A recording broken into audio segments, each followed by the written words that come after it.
small but big, there we go, small but big change. On page 1, agenda item 3, the second paragraph discussing the comment we got from Beth Potter, it should say, instead of they do deem it necessary to get involved at this time, it should say they do not deem it necessary. You may have already caught that. Did anybody else have any? Yeah, I had a similar kind of comment. I think on page 2, the 4th paragraph under public comment, I think the same's true for Margaret Lecomte. Second line, the charter, which does not permit open space land to be used for flood mitigation. Good catch. And I'd also like, on page 3, number 2, Karen Holweg believes the question cannot be answered as a hypothetical. Oh, but that was in the motion itself. Yeah. I think that one's already gone to council as part of the packet on the motion. It doesn't change content significantly. I would say if you are okay leaving it, that would be my suggestion. Okay. Sure, go ahead. I've got a couple. When referencing the state natural area, it's referenced in various ways in the minutes, and it should be formally the South Boulder Creek Natural Area is the actual title. So on page 2, under public comments, line 1, and that's even a little confusing, CU South State Natural Area, there is not such a thing as that. And I can't remember whether Ken was referring to the existing state natural area or suggesting that some of the CU South properties should be in the state natural area, but in any event, it's the South Boulder Creek natural area. And similarly, I guess we might run up into the same thing in the motion on page 4. It says OSMP state natural area. That's not, there's no such thing. It's actually South Boulder Creek natural area. And then back on page 2, Ute Ladies Trust's Orchid and Prebbles. Ute is a proper noun and Prebbles is a proper noun. Those should be capitalized. Yeah, Preble is the name of a person and Ute is the name of an Indian tribe. So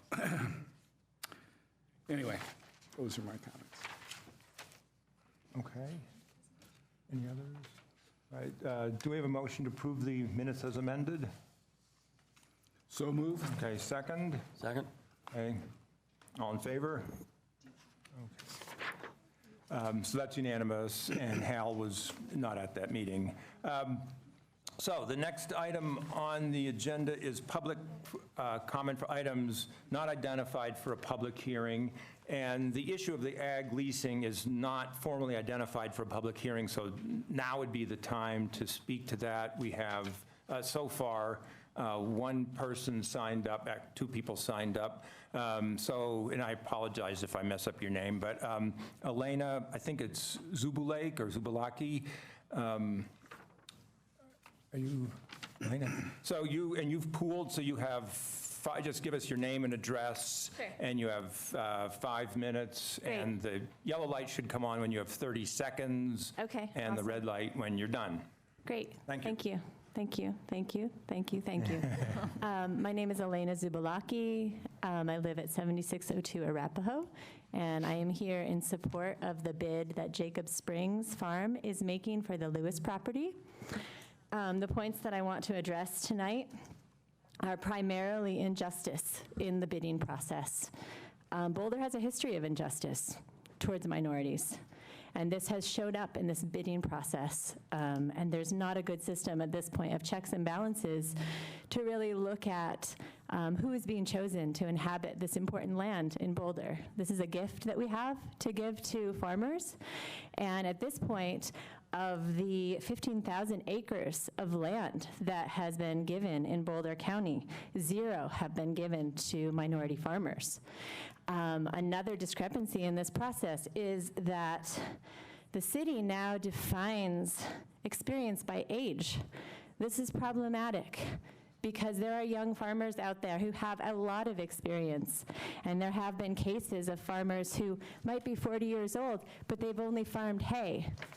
So my understanding is that the bidding process says that we prioritize giving land to farmers who are sustainably oriented, who are oriented toward regenerative, diverse practices of farming. If we're giving this farmland to farmers who are primarily just farming hay and who are older white farmers, let me just say, then we're not really promoting diversity in our farms, either on the farms in terms of the health of the land. The health of the land is actually fed by creating a diverse ecosystem. And there are farmers who are very skilled at doing this, including Andre Husny, who's had Jacob Springs Farm now for over 10 years and has a whole lifetime experience of farming, starting beekeeping when he was 12 years old.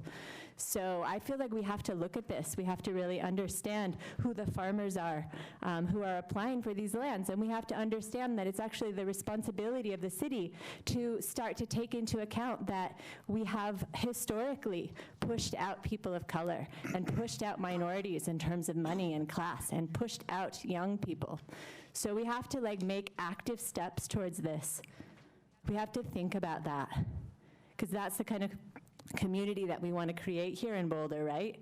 That's what we say. So is it true? So my proposal is, where's the checks and balances? So can there be a community council who looks at the past bids and assesses whether there has actually been a meeting of these standards that have been spoken? And can there be a council who's actually looking at these choices as to who gets this land? Who gets to farm on this land? Well, that's my proposal. Thank you. Okay. Thank you, Elena. Andre Husny? Did we get that? Okay. We can send it to them after, though, Andre. Okay, sounds good. We'll do that. I'm Andre Husny. I'm Jacob Springs Farm, 7602 Arapahoe. Also speaking to agricultural assignment policies and so on. And I am very grateful for positive steps that have been taken in the direction of being more clear and transparent about what the criteria are. However, what I wanted to put up on the board but didn't get that through, but hopefully you'll be able to look at later, are this last round of bids. Again, the winning bidder had a 3-page, I would say, low-effort bid that said absolutely nothing about local food, very little about conservation, nothing about regenerative agriculture. Again, a 3-page bid proposing a basic hay operation. Our farm and 2 other, what I would describe as regenerative bids, got much lower scores, even on the area of fit to the agricultural resource plan.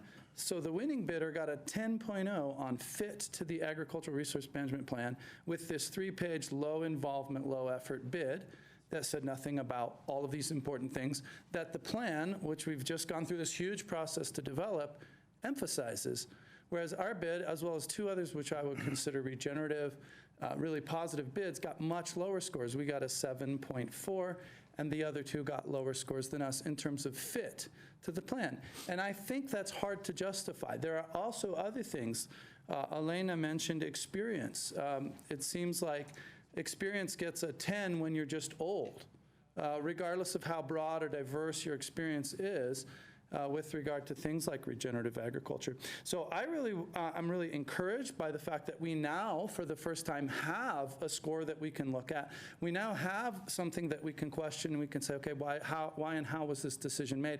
And so I'm very thankful for that, and I hope that that process continues.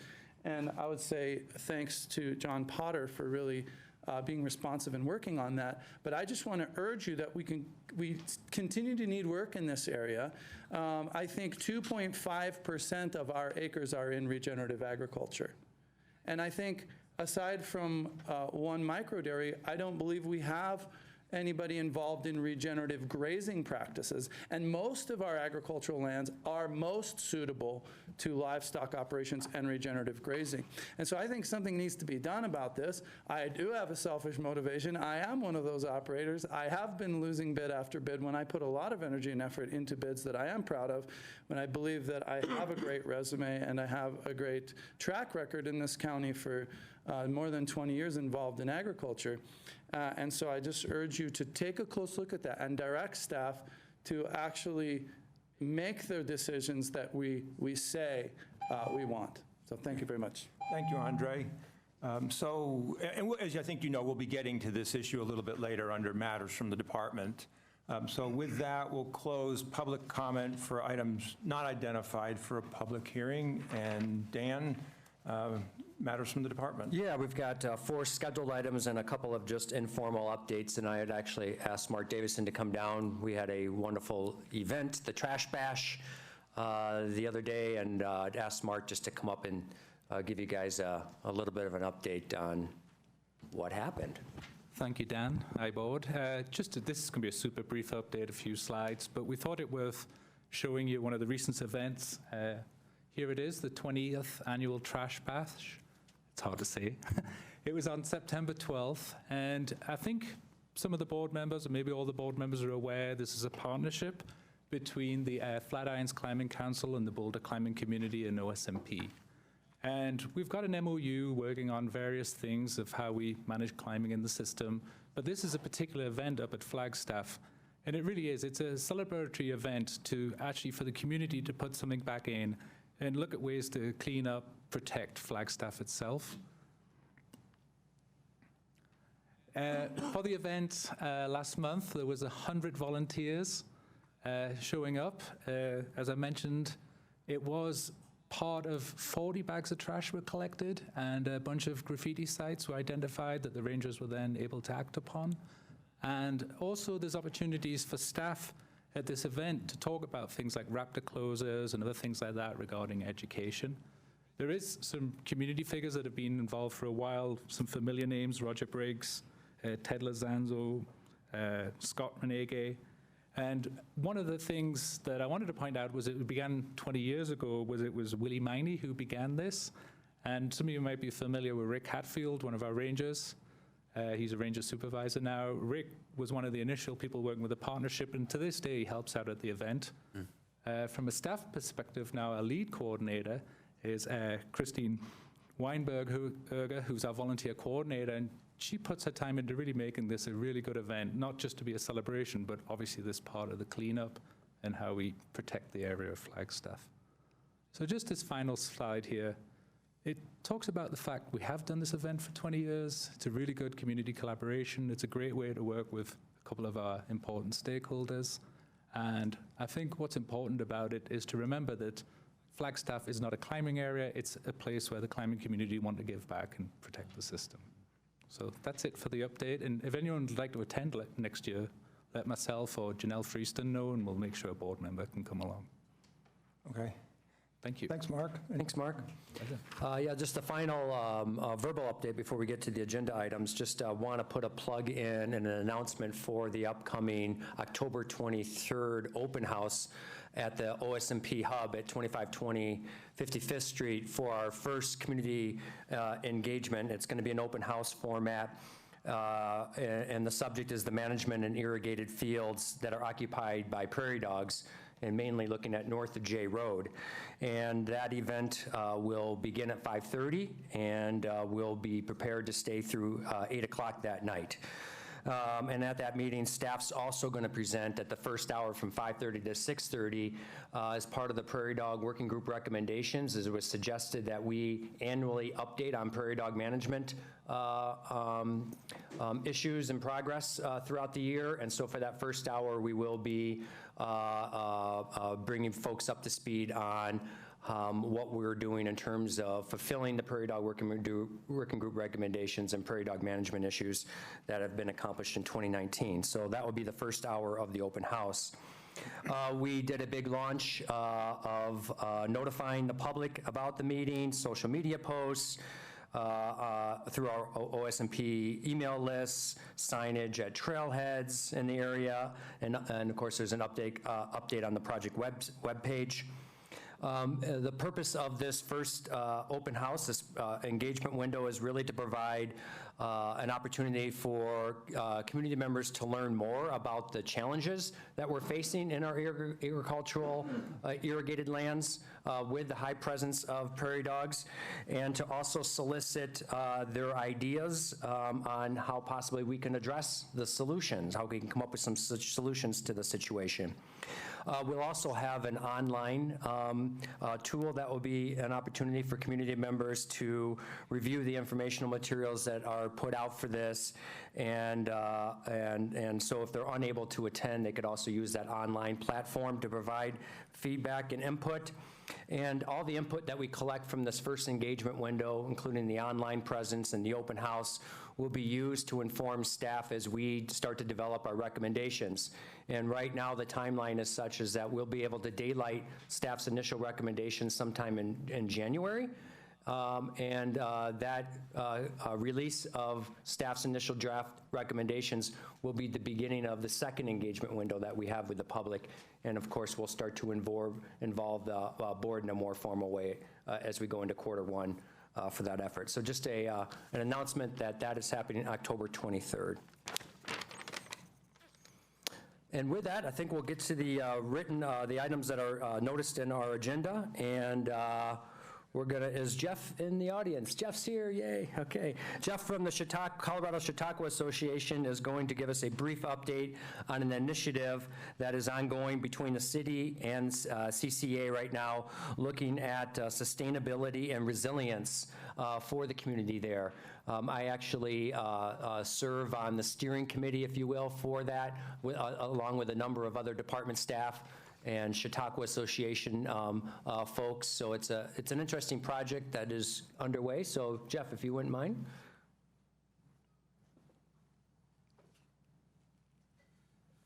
Good evening. My name is Jeff Mednick, and I'm the Director of Preservation and Sustainability for Colorado Chautauqua. And as Dan said, I'm here just to introduce this project that we're working on now. We're visiting the various boards and informing them of what's going on up there. So, well, just an early photo of Chautauqua. I'm sure many of you used to, or have seen this before, when the only things up there were the auditorium and the dining hall, both built in 1898 in 52 days simultaneously. And the rest was just a tent village, basically, for the first couple of years until the cottages started to appear. In 1899, first cottages showed up. Demonstrating this slide, just showing basically on the left is, on the right is the historic district. So the shaded area is demonstrating, aside from the Chautauqua campus, what it encompasses the historic district, approximately 46 acres. And the Chautauqua campus encompasses about 23 or 24 acres of that 46, and that's what you're seeing on the left there. That's a 1930s aerial that was taken, which I've been studying that picture. It's great. I mean, just trying to figure out what's gone on up there over the years, and you get some photos like this where you can see where things appeared and disappeared and when they were there and when they weren't there. Very, very, well, I find it a lot of fun. Sustainability and resiliency at Chautauqua. So as we all know, and as this slide demonstrates, that we're literally surrounded by open space. So the green outline is the Chautauqua campus, or I'm sorry, the district. And then other than the green operated by Parks and Rec, the rest is all abutted by open space mountain parks. So we've contracted, we put out an RFP, and we've contracted with a company called Resilient Analytics. There's Paul Chanowski, who is a professor at CU, so is a local company. This was a national RFP that was distributed. And some of the modeling that Paul has done and that is out there has shown that over time, with a 1.5 degree Celsius increase in temperature, Boulder will basically adopt the climate of Albuquerque, is what's predicted here. So this is sort of what we're looking at, what we're all aware of, and what we're emphasizing. This slide is showing what's going to happen with, potentially, again, with the models, what's going to happen with drought conditions, and these are the cumulative months. So the red line on top is extreme or heavy drought, which will be replaced by mild drought, which is the lower line on the bottom. And these are sort of extrapolated numbers, from historical past.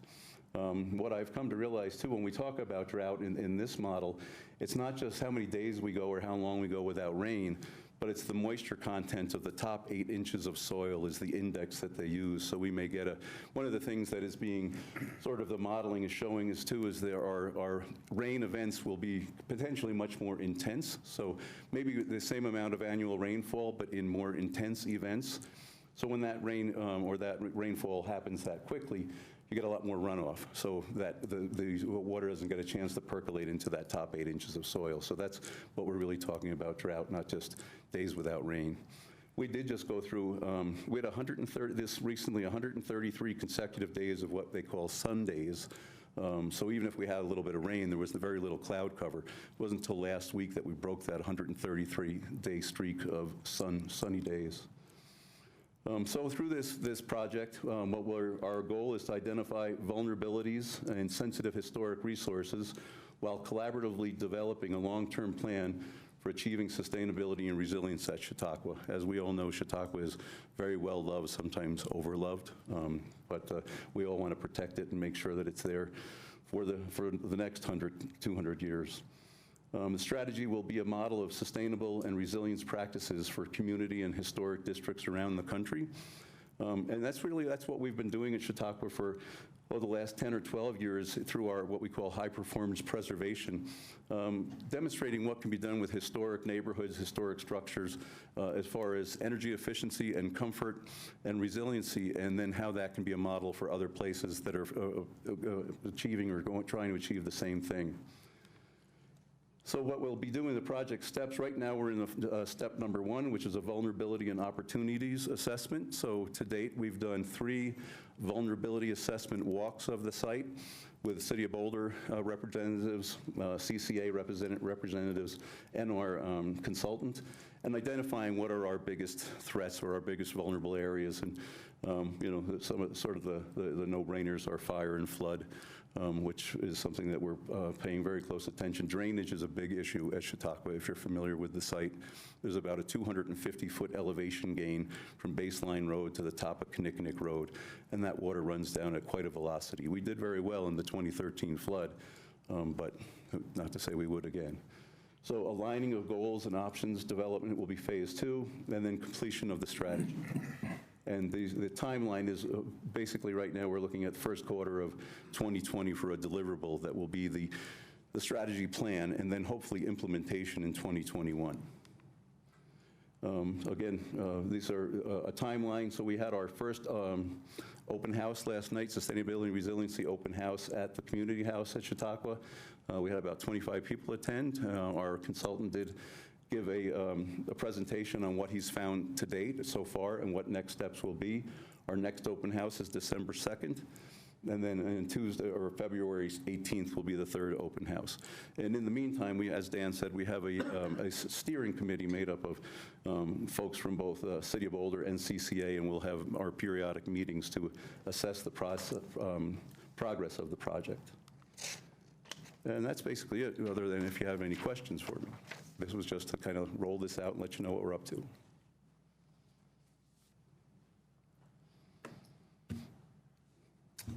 I'm curious, tell me a little bit about the impetus for the project. In 2008, it was when this sort of started that Chautauqua had launched the initiative to be the greenest, for lack of a better word at the time, or now we say most sustainably operated National Historic Landmark in the country. So we've been on this path for many years, but really in earnest for the last 12 years. What we have talked about as far as sustainability and the idea that, Chautauqua how do we make this historic place that's so well loved resilient and sustainable, that it'll be, as things change, what do we continue to do? I mean, one of my jobs as we're all the stewards of the landmark, how do we protect it? How do we make sure it's there? We take it very serious as being the stewards of that place. And what can we do to make sure that it's there and surviving for the next 100, 200, 300 years? And we've had, actually in the last several years, this has always been a collaborative effort with the city of Boulder, but we have the Chautauqua coordinating team. We meet monthly, the first Tuesday of each month. So representatives of, open space, parks and rec, transportation, various city departments, and CCA, we meet and we discuss what's going on. We're all vested there, in Chautauqua. What's going on and how do we all protect this place? So that's really how it grew. I think it's pretty self-evident of why we would want to do that, why we'd want to assure the resilience and sustainability of this very important place. Fantastic, and I wish you luck in the hopes to bring it to other organizations, what you learned through the process. Great, thank you. If I could just add, I was there last night. The next meeting overlaps with our board meeting, and I thought it was a very good in-depth discussion, especially on some fire and flood issues. Wasn't clear how many simple solutions there were, but it was a good discussion of the nature of the problem. And in addition to what you discussed, there was also some discussion about the inherent problems of heat and the fact that there tends not to be air conditioning at Chautauqua. And one of the things that hit me, it's not really the open space angle, but was how big the landmarks dimension to this is, that a lot of what you might think is, well, what would you do about make it more fire resilient, make it more flood resilient, better able to handle the hotter days? You'd say, well, one thing you could do, of course, is to physically modify the buildings, but that very quickly bumps into the landmarks problem. And I don't have a solution for you, but it was fairly clear from that discussion that, you're trying to walk a pretty tight line there of how do you physically make these buildings more resilient against the various threats to them, while at the same time preserving the character of it. And I thought it was a very good, very interesting discussion that we had. Great, thank you. Yeah, it is certainly a challenge to maintain the historic nature of the buildings, of the site, and address the some of the things we're up against now. So, but we're up for the challenge. One of the things I think that we're all interested in is the visitation levels and, especially transportation. And so what's your sense of how successful the public transportation, the shuttle, is working? Is that something that is going to be worth continuing in the future, or revising or expanding, or what's your sense of that? From observation, because I've been there on many weekends over the last 12 years, is that the camp plan is working very well. I've observed in the past couple of years since that program has got into place that the traffic is much less congested, and what we call trolling, people just cruising around the blocks looking for a space, has really almost gone away. Certainly the people, the guests, residents up there are really enjoying more quiet weekend days. I think the shuttle service has a really good ridership.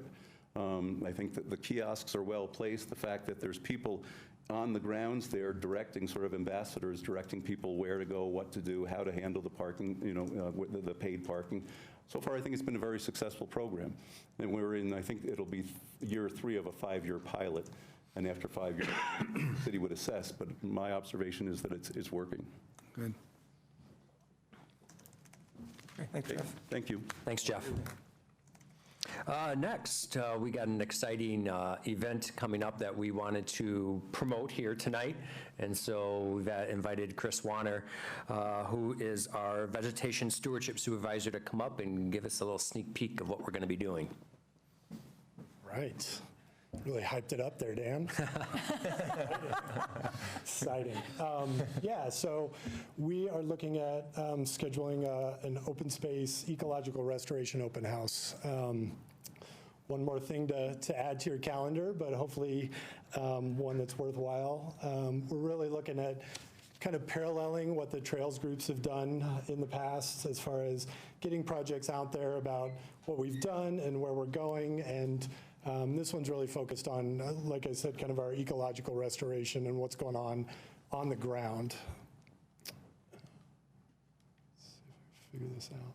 All right, so I thought I'd just start with a quick definition here, and this is kind of the textbook definition of ecological restoration. So why would we want to have an open house about what's going on? And there's there's a broad spectrum as far as ecological restoration goes, and everybody probably has a slightly different interpretation. And like I said, this is kind of the textbook definition, but really it boils down to looking at the system, what are the conditions, and where is it that we can kind of have a positive impact on our ecosystems across open space and mountain parks. So listening to the birds and the fish and trying to put those systems back to where they were.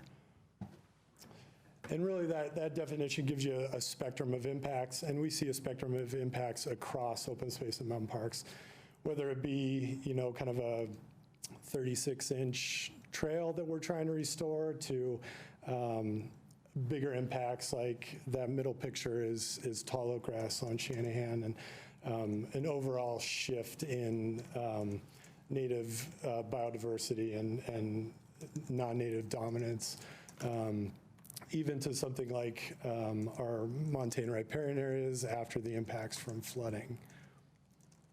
So along with those kind of diverse impacts come diverse tools to implement our restoration. And really it's focused on getting some of those natural processes back in the system, whether it be burning or grazing or maybe more kind of hands-on manipulative thinning or he's weed whipping cattails there for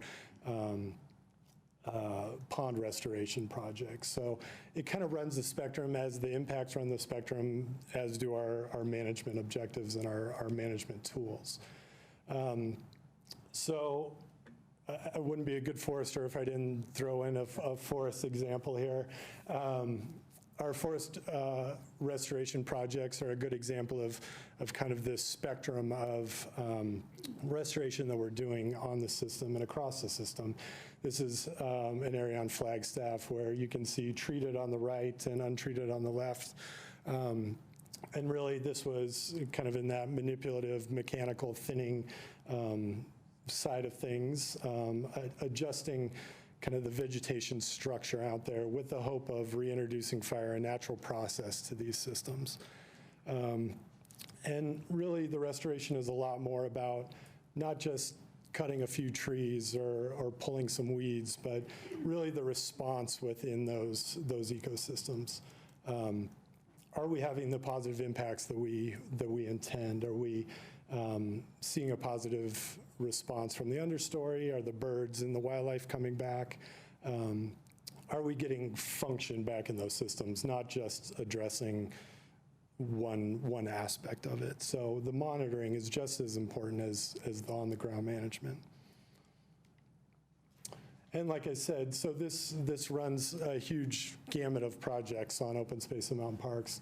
Everything from leopard frogs, kind of addressing pond habitat, forest management, prairie dogs. There's a restoration component there. Ag and soils, we're going to hear a little bit more about that. Tall oak grass, social trails, collection of native materials.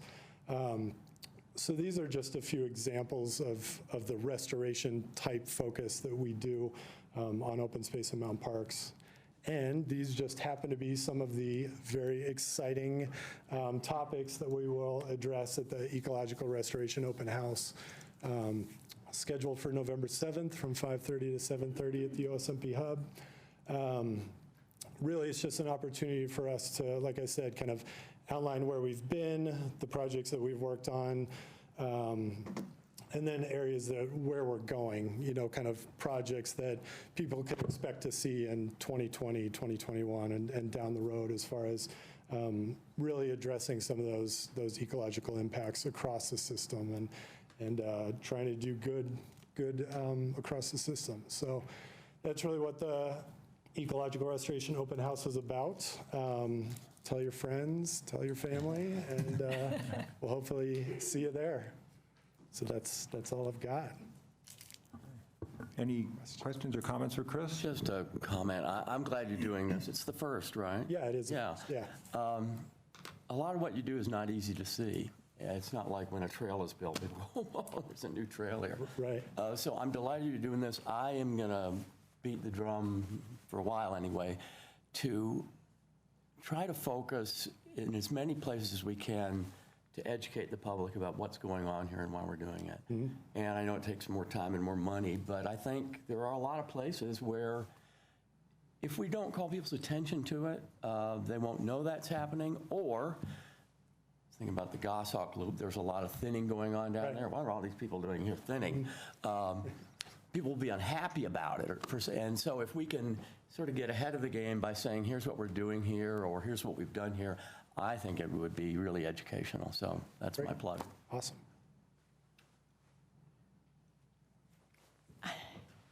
I feel like I'm asking an ignorant question, but my question is, have you put up any of those sandwich board signs in areas where you are doing this kind of work as interpretive information for hikers?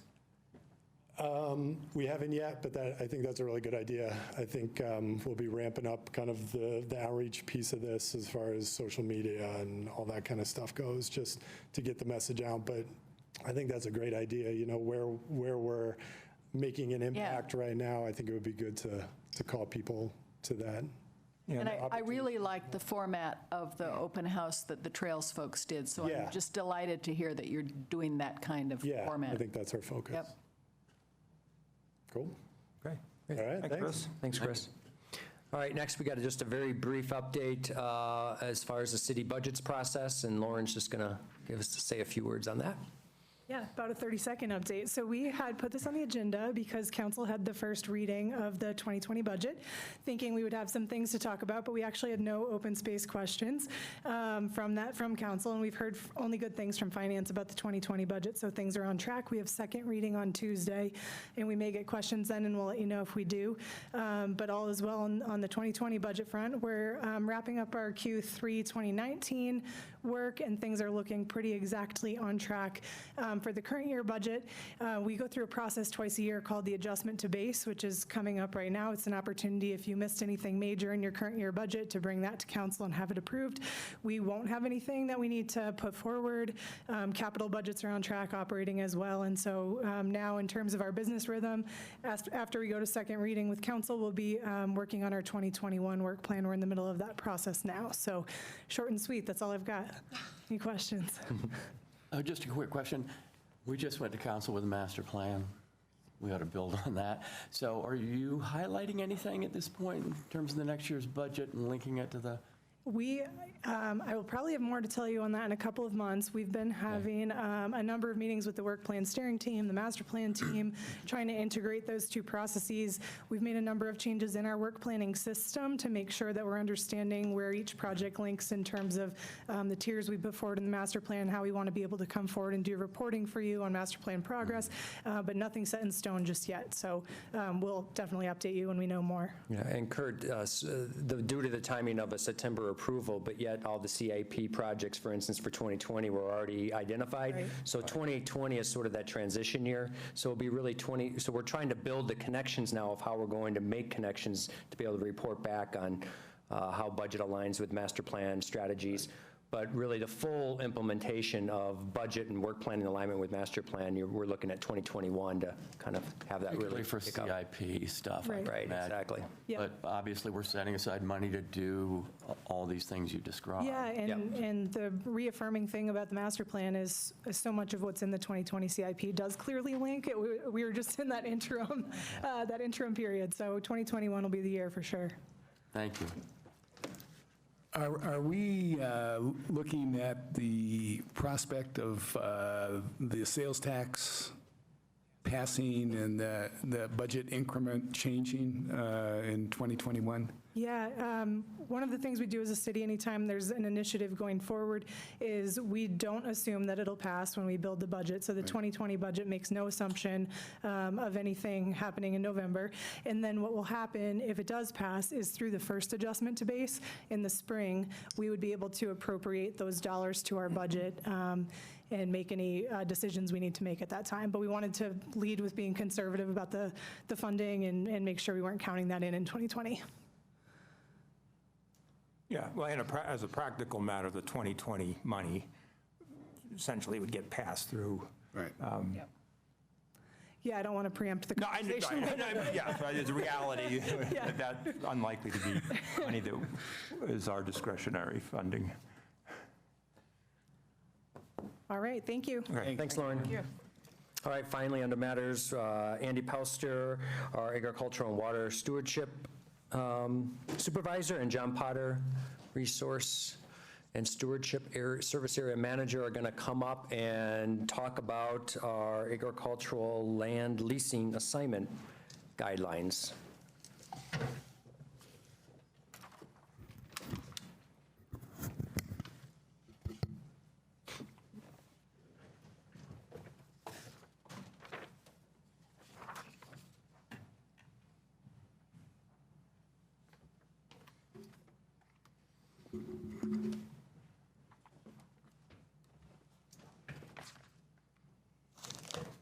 Thanks, Dan. As Dan mentioned, I'm Andy Pelster, the Ag and Water Stewardship Supervisor, and I'm going to review for you the ag assignment guidelines that we have developed. We use these guidelines in our assignment procedures in 2018, and we plan to use them again in 2019. Before we get specifically in the guidelines, I want to step back and take a look at the agriculture, some objectives from the Ag Resources Management Plan. I'm going to refer to it as the Ag Plan as I go through the presentation. That's just a lot of words to get out. This plan was approved in 2017. It had 3 focus areas, one of them being maintaining and enhancing the city's agricultural operations and relationships with current and future lessees. And these are really higher level focus areas. Second focus area is integrating agriculture with scenic, cultural, and ecological stewardship. And a third would be supporting and enriching opportunities for the community to get connected with agriculture on open space. And you all know that the master plan also has some management objectives and strategies identified as Tier 1 priorities. And we hope that these ag assignment guidelines help achieve these objectives. In looking a little more specifically at ag plan objectives, there are some agricultural management objectives that we're trying to achieve. One of those is to maintain an agricultural leasing and working lands program. We also want to make sure we're minimizing soil erosion and protect soil fertility. And we've also committed in the plan to establish a range of lease rates, which we did in working with the agricultural community shortly after the passage of the plan. As some of you know, native grasslands and agricultural lands suitable only for livestock grazing make up the bulk of our agricultural leasing portfolio. Because of this, grazing and forage production likely is going to remain a pretty common activity on open space agricultural lands. And if we break down our landscape a little further, we have about 7,000 acres that are irrigated, and only about 5,000 of these have been converted to agricultural vegetation types. So we are irrigating, like this, some of the tallgrass natural areas, for example, are irrigated and only really suitable for livestock production. If we look even closer at, there are even fewer combinations where soil quality and very senior water rights come together that might be suitable for season-long small grain or vegetable type production. Even so, we have committed to maintain and support a diversity of agricultural operations to meet the needs of local farmers and ranchers, with the exception of GMO type agriculture. In the ag plan, we also established some guidelines for identifying which properties might be suitable to convert into diversified vegetables or pastured livestock systems. I think we had identified 9 or 10 sites as part of the plan as well. But as we make acquisitions, for example, we'll use those guidelines to identify those sites for future conversion. Also in the ag plan, we identified integrated stewardship as a programmatic priority. We have a large water portfolio, and we want to continue to use that to support agricultural activity on city-owned lands. We certainly want our operators to be successful, be good stewards of our property, We want important habitats and ecological values or sensitive species to be protected or enhanced when possible.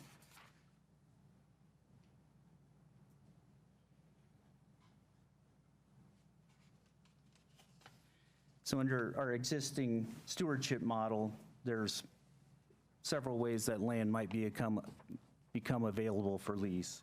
One, in this case, we would make sure that we use these guidelines when land is available to make that assignment. Some of the most likely scenarios would be if an existing farmer or rancher decided that they were going to leave the area or stop leasing. There could be a non-compliance issue where we would have to take some action and make land available. We do acquire property from time to time, and sometimes it does have agricultural value, so land might be available at that point. And we also do have some properties that aren't leased that we may want to lease from time to time that have some potential for agricultural use. In the ag assignment guidelines, we have identified 2 methods of assignment that we believe helps us achieve these goals. The first method is a negotiated assignment, and we would use this type of assignment if we feel that a property might provide a significant improvement of agricultural viability to an operation, or also allow staff to greatly improve the ecological management of a group of properties. We would also use this process if we could find an administrative efficiency if we had to. The bidding process takes several weeks to get through, and depending on how much we're trying to bid at any one time, we may have to make assignment because of staff limitations. We would also use this process to mitigate impacts to an existing operation. And a most common thing for this type of assignment would be, or an example might be where we would assign additional property to somebody who's highly impacted by prairie dogs, for example. Another reason we would do this is if property needed considerable restoration work and we had a neighboring operation that might be able to help us out. And from time to time, there are some time-sensitive situations. In this past year, we had a significant medical event, an operator had a stroke and couldn't operate some of his property, so we had to make assignment to an operation to make that one happen. The second method of assignment is a competitive sealed proposal process, and we use this process when lands have significant agricultural value, when we've heard quite a bit of interest from the agricultural community. We have used this process to convert properties into diverse agricultural opportunities. And we also use this process when there's a property acquisition. In the competitive sealed proposals process, there is a staff team that evaluates the proposals. There's a staff team of 4, one of which is not an agricultural staff member. Each member takes the proposals, evaluates them, and scores them independently, and agrees that they won't discuss the proposal with other members of the team until we meet as a team to make a final decision. When all of the criteria are scored and we make a final selection, this recommendation is forwarded to the resource and stewardship manager. And for the purposes of transparency, these evaluation records and redacted proposals are posted to the open space website. If we look at the criteria that are outlined in these ag guidelines, we have specific criteria and weighting on how these proposals are evaluated. In general, we'll use the weighting that you see up here. There may be a unique circumstance where we would change these criteria. If they were changed, that would be clearly outlined in any invitation for proposals. But by and large, we would intend to use this weighting. And as you can see, agricultural experience is the most heavily weighted, followed by the fit of the proposed operation relative to the specific property management objectives. And we also have criteria regarding the availability of equipment, financial criterion, and also an eligibility for a small disadvantaged business. All of these, we'll get more specifically into the criteria in the following slides, but they're all rated on a scale of 0 to 10 for each of these weighted factors. When we look at agricultural experience, proposers that demonstrate more than 10 years of experience get awarded into the highest category of experience, and that's 8 to 10. A proposer with many years of experience can only receive a score of 10, and all proposers are evaluated relative to each other. For example, if a proposer with 30 years of experience applies, they could get rated a score of 10. If a proposer with 10 years of experience applies, they may get a score of 8 in that same category when they're rated relative to one another. And those proposers with fewer years of experience or less description of best practices or would be rated lower. And it's also important to note that each criteria has an unable to assess category. So if there isn't enough information provided, the raters do have the opportunity to use that. In looking at fit of proposed operation, this criterion is evaluated based on the specific property management objectives. The proposers that identify the most proven practices or achieve multiple ag plan goals will be awarded the highest scores. Local marketing is a factor in this criterion as well. Proposals not consistent with our management objectives or ag plan goals typically will get a lower score. And an example here of fit of an operation, we do manage several grassland or several irrigated hayfield blocks as bobolink habitat, which is a grassland nesting bird that nests only in hayfields. And if a proposer would propose to us to convert part of the hayfield to some other agricultural use, like plow it out and plant wheat or small grains, that obviously doesn't achieve the objective of preserving bobolink nesting habitat.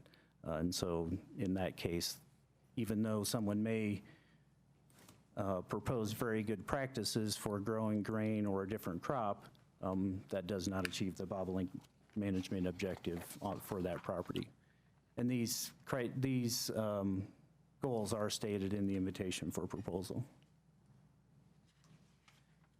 In looking at equipment available, it's certainly desirable from our perspective that field operations happen in a timely manner.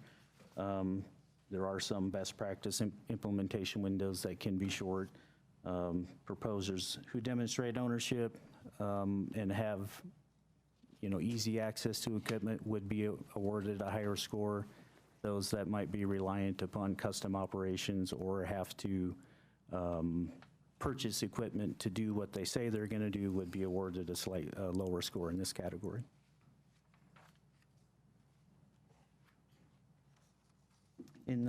For the demonstrated financial ability criteria, proposers that get rated highly here, they might include an enterprise budget, for example, to show us that their proposed operation has a sound financial plan and is going to be profitable. And we have identified a range of lease rates, but if a proposer bids on the higher end of that range, they would be awarded a higher score in this criterion. And if a proposer would certify that they have resources on hand, for example, to fully implement, they would also get a higher score. So if they need outside resources or they need to significantly grow their business or operation to do what they're proposing to do, they would receive a lower score. And again, bids on the lower end of the range of lease rates would get a lower score here. We do have small disadvantaged business criterion. We use the federal government definition of this. And the way this one is scored, proposers who have formally certified themselves would get the highest score. We do accept self-representation as, if they self-represent, they do need to adequately demonstrate in their proposal that they meet the criteria for that definition. So those are the 5 criteria that we use. An award is then made based on which proposal receives the highest scores from the evaluation team. And at that point, a record of decision is posted on the Open Space Ag Leasing website to make notice as to which operation was selected. We have identified appeal procedures. Any interested party can appeal a determination of any assignment action. That could be if a property is put up to bid for or not. It could be the type of assignment that we use, whether it's a negotiated assignment or whether it's an invitation for proposals. To do so, the appellants would be required to submit their appeal in writing, hand-delivered to the open space office, at which time the director, Dan, would have 30 days to make a final determination. Once that determination is made, that record, again, is published on the open space website so that is transparent for everyone as to what decision was made. So Andy, I was confused on that. So anyone can appeal the decision?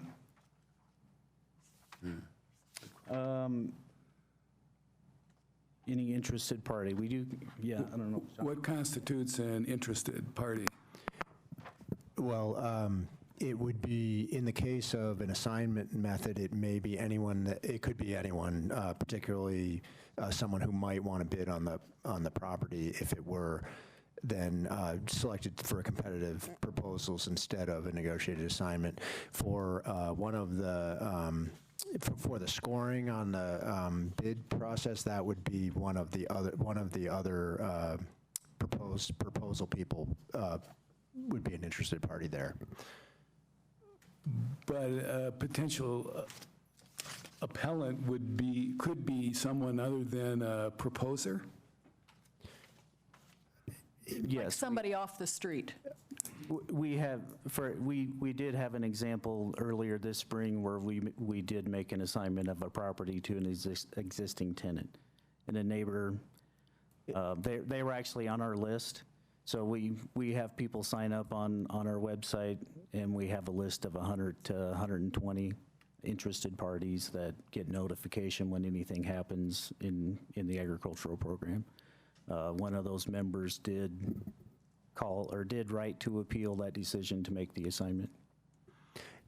And I think typically in the award side, it would be one of the other bidders that would appeal. But if it was somebody else, we'd certainly take that seriously. I think we would treat that.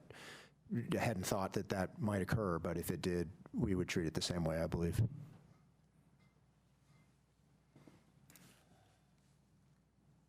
Yeah. And I think that's actually probably broader than the way bid challenges are normally handled. I mean, certainly like in a federal bid, I think only the losing bidders would have standing to complain about a bid award. If someone just said, gee, I just think that person or that company doesn't make very good products, say they're, that person wouldn't normally have standing. So if you're entertaining appeals from, it could be a customer, it could be a neighbor or someone else who has a strong interest, that would be a more inclusive or broader approach than, I don't mean that critically, but I think that's a somewhat broader notion than is typically applied in awarding bids and appealing the decision. I guess it would be analogous to someone protesting a decision to make a non-competitive assignment or award a contract on a non-competitive basis. Yep. I mean, and that could be from anybody that's potentially able to bona fide, offer, right? Has errant appeals been a problem for the department, or are we making a problem of nothing here?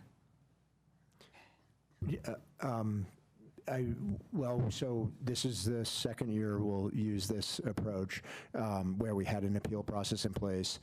Prior to this, we didn't really have any sort of appeal process, and that was something that the community brought forward. So we're really trying to dial this in and get it right.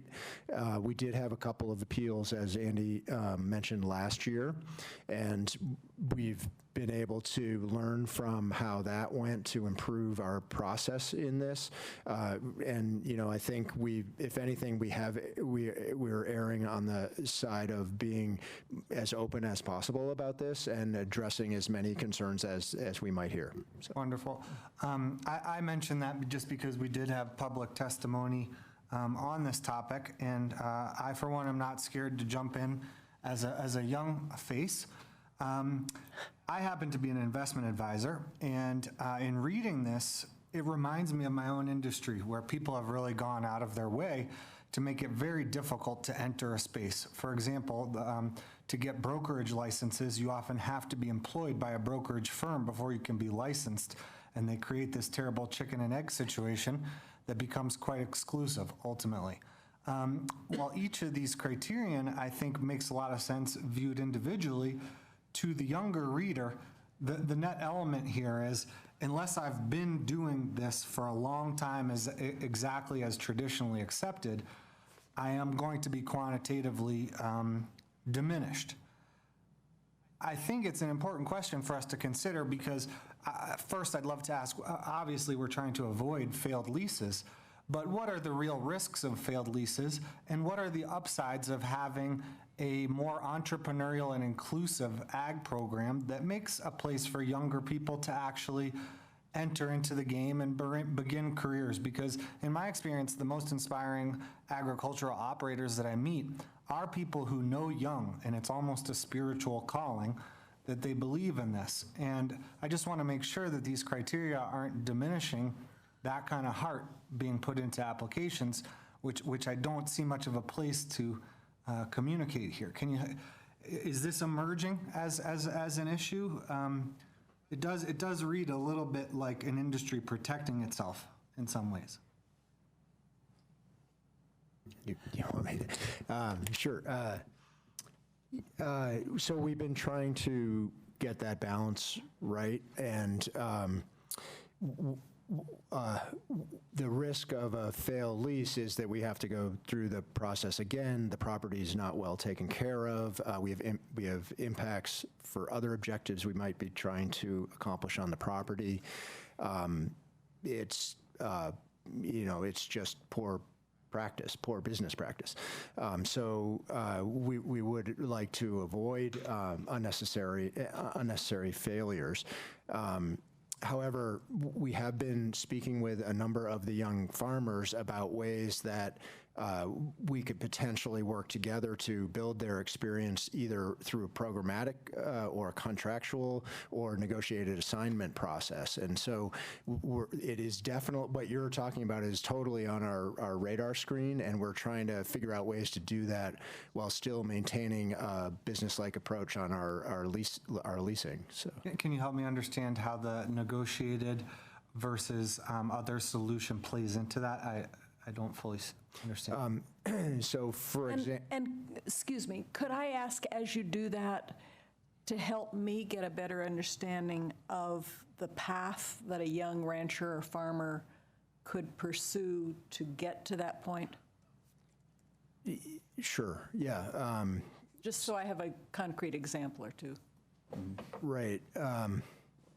Well, typically, a young farmer or rancher might come up through a family business and gain capital and experience through working with their family. That happens in some cases on our properties. More often than not, what we're hearing are the young farmers and ranchers who are sort of apprenticing or working as farm managers or ranch hands on properties, and they don't have access to land the same way a private family might have. And so I think we do offer a great opportunity for that kind of progression into ultimately being able to have properties that they can farm and ranch. Our approach, and again, it's been evolving over the past couple of years, I think, in the direction that you guys are pointing out here, and that is to try to be more expansive in our offering opportunities and how we are evaluating the potential for young farmers to come into the process. We also have really a lot of our opportunities are large acreages that really depend on quite significant herds, and it's not an entry level opportunity necessarily. Now some are, and those are the ones that I think we are focused more on those.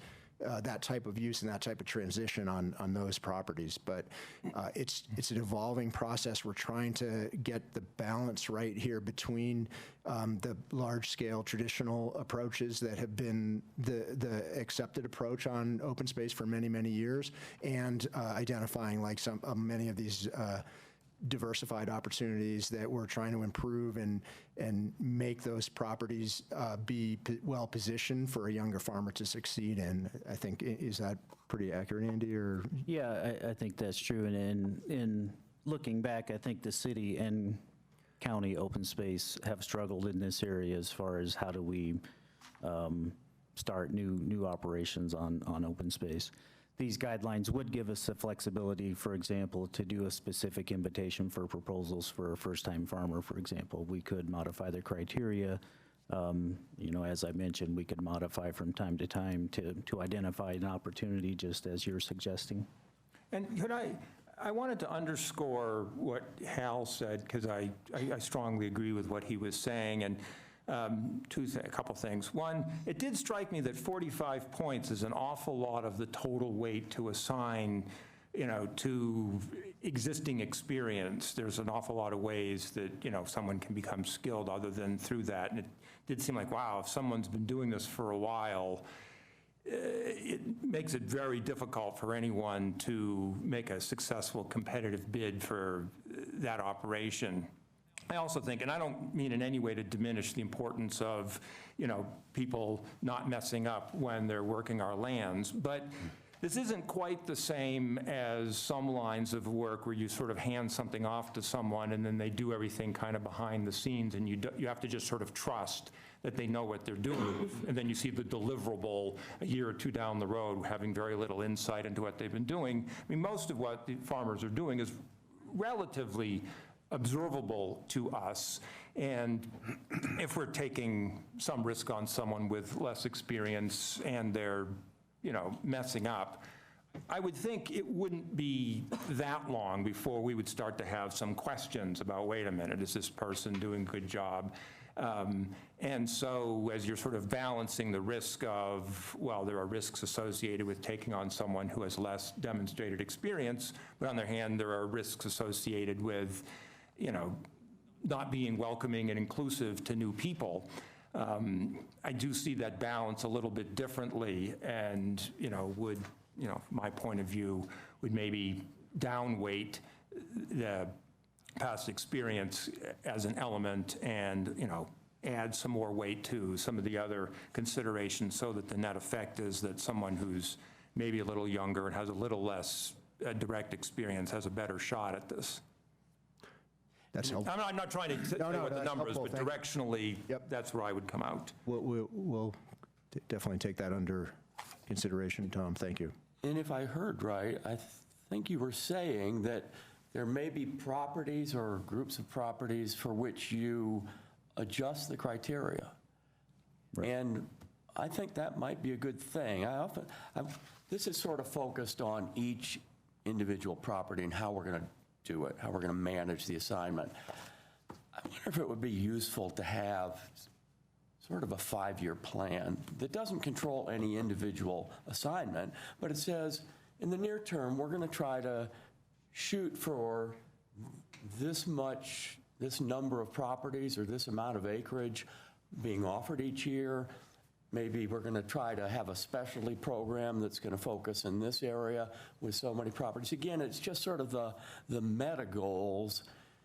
we can, we can tell you what we think about those meta goals. It's sort of below the level of the ag plan, but it sits above the level of individual selections. And that way we could have this discussion and give you some support for that, because this is always a tricky thing. You don't want to be seen as changing the rules for every property, but you, I think, recognize the value of having some flexibility to have targeted sort of sub-programs. And so I would just encourage you to think about that. Could I clarify something very basic? Are these also the guidelines that would apply if an incumbent lessee wanted to just renew, they had a 5-year lease, and at the end of the 5 years, they wanted to renew? These are the same guidelines that would apply to resolving if there was a competing bid for that property? Or is that a different process? That is a different process. The lease renewals are based on the stewardship plan or stewardship principles that are put in place. So if the management is taking place, then the lease is renewed. So if someone, an incumbent, is meeting sort of the minimum, and someone comes along and, puts forward a proposal and says, well, I can do better than the minimum. Put aside whether you agree with them or not, but at least that's their representation. Are you saying that that's simply foreclosed, that as long as the incumbent meets the minimum, they get automatic renewal regardless of how good a potential competitor is? I guess you put a fine point on it. Well, in the ag plan, we did identify the concept of a stewardship plan that would have specific achievement guidelines for the lessee and for open space. We don't have many of those in place yet, but that would be the mechanism to achieve what you're talking about, is if we set stewardship guidelines that are not being met, that stewardship plan would be the way for us to make that change. But yes, Tom, that has been our practice, to renew the leases with the longstanding families who've managed these properties for many years, as long as they're meeting our stewardship expectations. We have sort of this policy favoring continuity of operations and efficiency for staff and things like that. But you're right, that was sort of a conscious decision, and it does lock up a certain amount of land. And so I think that's why it would be nice if we had a dashboard that we could be looking at that shows each year, what our disposition of ongoing, continuing agreements is versus agreements that are being opened up, and ask ourselves, well, does that sort of match our long-term goals, recognizing that any year it's not going to, be exactly the same. But yeah, that's sort of built in right now, and we don't open that up to appeal, which is, I think, part of that decision. Yes, no, that has not been our practice to do that. Yeah. So as you can probably tell, I'm a little troubled by that notion. I mean, under the charter, we can't give a lease that's more than 5 years. Now, I realize literally you'd say, well, it's 5 years and then the renewal isn't guaranteed. Right. But we're coming pretty close to saying, yeah, but if you meet the minimum, the renewal is guaranteed, so it effectively becomes, it's not literally a disposal, but it's certainly in the spirit of one. We're saying, oh, it's an exclusive lease for as long as that individual manages the property to sort of the minimum standard, even if there's someone out there who, could do a better job in meeting, our charter purposes. So I don't know. That's a bigger question than what you were asking for. You're saying this is what you want to use for just assignments where that situation arises. You're not asking the question, well, what about the broader issue of how open should this be? But I will say I'm a little troubled. I can understand if someone was superlative to saying, well, can't argue with that. You ought to get a renewal if you put all that investment into it. If someone's just the bare minimum, I'm a little more troubled by saying, well, that's an automatic renewal potentially for, 10, 15, 20 years when, the charter says, anything more than 5 is a disposal.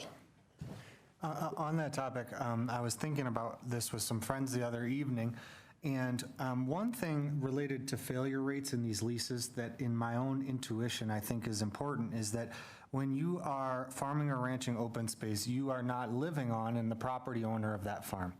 And that connection is a difficult one. And I do think that your ability to run with the land over the years is got to be a critical part of the process. So I would understand why keeping people in place to replicate as much of that connection of life on the land or ownership would create would ultimately really help the program. But yeah, it does become a question of, does that mean that there's no liquidity and turnover and we aren't doing what we'd all hope we do for younger entrants to the space? Yeah, and I would agree. I think that we really value the experience that the long-term ranchers and farmers have on our property. They do an incredible service to the city, and I think we certainly as staff appreciate that deeply. How, over the sort of the knowledge of staff, how many incumbents have been denied renewal on the grounds that they were substandard? I can think of a couple before my time here that I've heard about that were not renewed because of stewardship. On our initiative, yes, Yeah, we've had a handful. I don't know which number that is, but it is a small number, but a handful, certainly. And in some sense, that's, you wouldn't want it, if you said that it was 0, I'd think the standard was too low. If you said it was a huge number, I'd think, well, we're not doing a very good job of working with our lessees. A small number, without putting too fine a point on it, seems, broadly speaking, sort of where you want to be. You want there to be real incentives. We want there to be some stick, here, and some carrot. Andy, I may have taken us into the ditch on your presentation. Are you finished? You asked a question at a very good time. I was just ready to ask if you had any questions. I have a question about the fit concept. You said in the beginning there were 9 or 10 sites where the soil quality and the water rights existed for some vegetable farm kind of productivity. About how many acres is that? I think in the ag plan, and the numbers I'm going to give you are in regards to actual tillage. So in the ag plan, we identified up to 250 acres that we felt was suitable for vegetable production. We have more than that under diversified production. I was looking at some numbers for a different presentation that I'm going to give in a couple of weeks, but we have 667 acres currently under some type of organic management that could be small livestock, that's vegetables, it's even some organic grains. So we have since 2009, we have gone from 0 acres into that kind of management to 667 acres of that management, which is now 4% of our leased system. So we are moving forward in those types of operations. Okay, and there's a number down here on the first page at the end of the 3rd paragraph that says, staff is planning to use the guidelines to identify operators for properties totaling 800 acres in 2020. Are those all that kind of productivity? No, there would be, I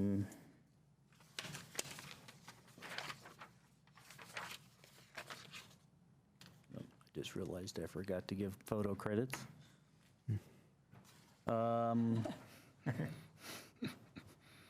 I do have a list of properties that are likely going to become available. Campbell is up north. That would not be suitable.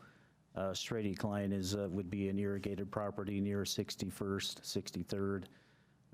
Suits is a grazing property. Bruning is a small hayfield that hadn't been identified for that purpose. Andrews, Colorado open lands, again, not so. Potentially so on Andrews, I guess.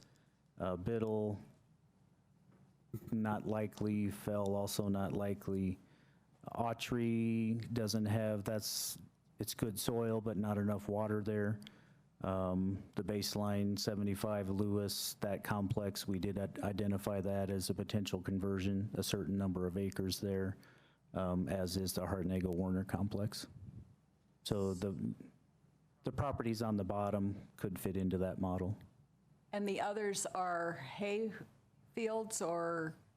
Hay or grazing, yes. And just don't have the potential to be vegetable or organic?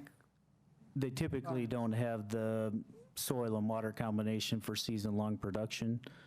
Somebody certainly could come in and grow a whole bunch of an early season vegetable or a specialized crop, and we would certainly listen to proposals for that if there weren't other ecological guidelines on the property. So when you advertise these as being available, do you designate the fit or the? Yeah, we try to make clear in that invitation for proposals what the identified property objective is. So it's clear to any applicant that what the soil quality is and what the water availability is, so they can craft their proposals to meet those resource availabilities. I think there is a certain amount of research that we would expect the proposing entity to do. Our ag management plan, grassland plan, we would expect them to do some of that research on their own. We do try to provide the basic information of what kind of soil it is, and what ditch system the water rights are on, Yeah. and we provide the run dates, and we provide water yield information if we have it. That's not always information that we have because we don't have a lot of measurement on the system. So we do try to provide the basic information and hope that, the proposers ask questions and do research to do the best proposal. Okay, and then if they propose something that's really not a good fit for the property, then they get scored down in the criterion 2. Right, they would fall in the lower, a lower category. Because of all those. Great. Okay, thanks. That's very helpful. I was going to jump to criterion 5, but before I did that, does anybody have any other questions or comments on, I think we've been mostly on 1 and 2, but on. Well, I have a couple of general questions. So how do the draft guidelines differ from the historic bidding process? Can you give us a sense of that? And also, how have you incorporated your 1 or 2 years experience using these into, the current draft? What have you kind of learned about the process in the last year or so? Right. As far as historically, we've used similar criteria as this, so experience has always been weighted heavily in our process, as is, what they're proposing, what we would like to see on the property as far as, more globally, like, do we want hay production? Do we want it to stay in, some areas we want to stay in surface irrigation, for example, because they're next to wetland complexes, and so we would not want that converted to drip irrigation. So we always have weighted those two very highly. In times past, we did have a location criteria because of response times for emergencies. We've kind of gone away from that a little bit because it overrepresented people, at both extremes.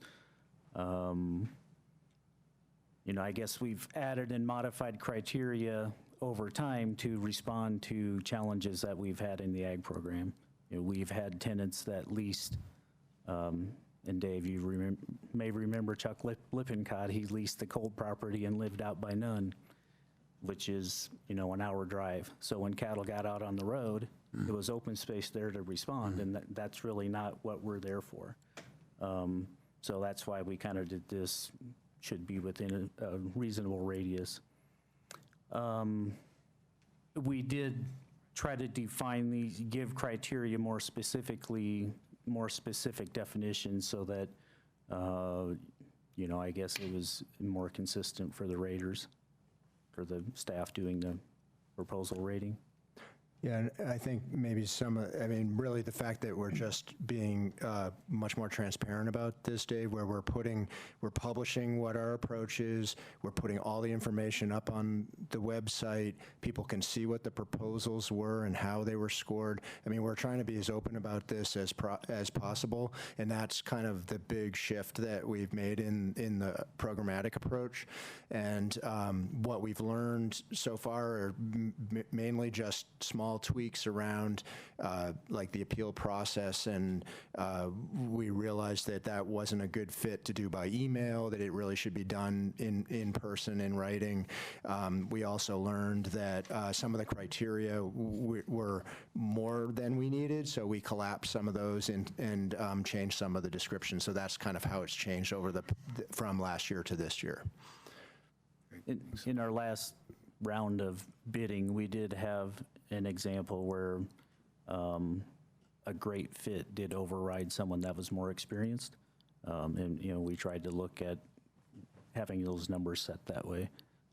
But, again, we'll continue to tweak as we learn from each process. There's been mention a couple of times of posting the winning bids on the website. Do you notify people, or do they just keep checking day after day until it's posted on the website? Yeah, everybody who submits is notified of the decision. So you do send out emails or something? Yeah, right. Thanks. So now maybe I'll then turn to the criteria. Okay, yes. Yeah. So I had emailed you a question, and hopefully you've had a chance to look into it. Does the city have any policy, particularly on the procurement side, but maybe not exclusively on the procurement side, about, sort of broadly speaking, is the diversity issue, the extent to which we, favor people who may have historically been underrepresented in serving the city, or give any kind of preference? How did you read that? May I add to that, since we're on criterion 5, and I have no idea what small disadvantaged business certification is all about. Right. Can you sort of say what that is? Yeah, and they're. I do, but okay. You're going to see if I'm right or wrong. Three criteria. You did work. Two criteria: socially disadvantaged individual or an economic disadvantage, and I guess female-owned would be potentially another one. So I'm sorry, were you describing the city policy, or were you answering Karen's question? I was answering Karen's question. Sorry. No, it's fine. So Karen, does that answer your question? Those are the three criteria. Okay. There are some definitions for the social groups. Social and economic. Right. Okay, thanks. And if they self-certify, we would ask that they address all three of those. Okay. And the economic one has a net worth criteria and an income criteria. To your question, Tom, I sent a message to purchasing, and there really is no formal guideline or criteria that purchasing uses for that. So like they don't use the Small Business Administration definition is the way I interpreted their email. Is that your same interpretation, John? Yeah, and we can't really speak for them, but that's our understanding, is that it's not part of their approach. We were really just trying to find some way to promote diversity and inclusion across the population of ranchers and farmers on our system.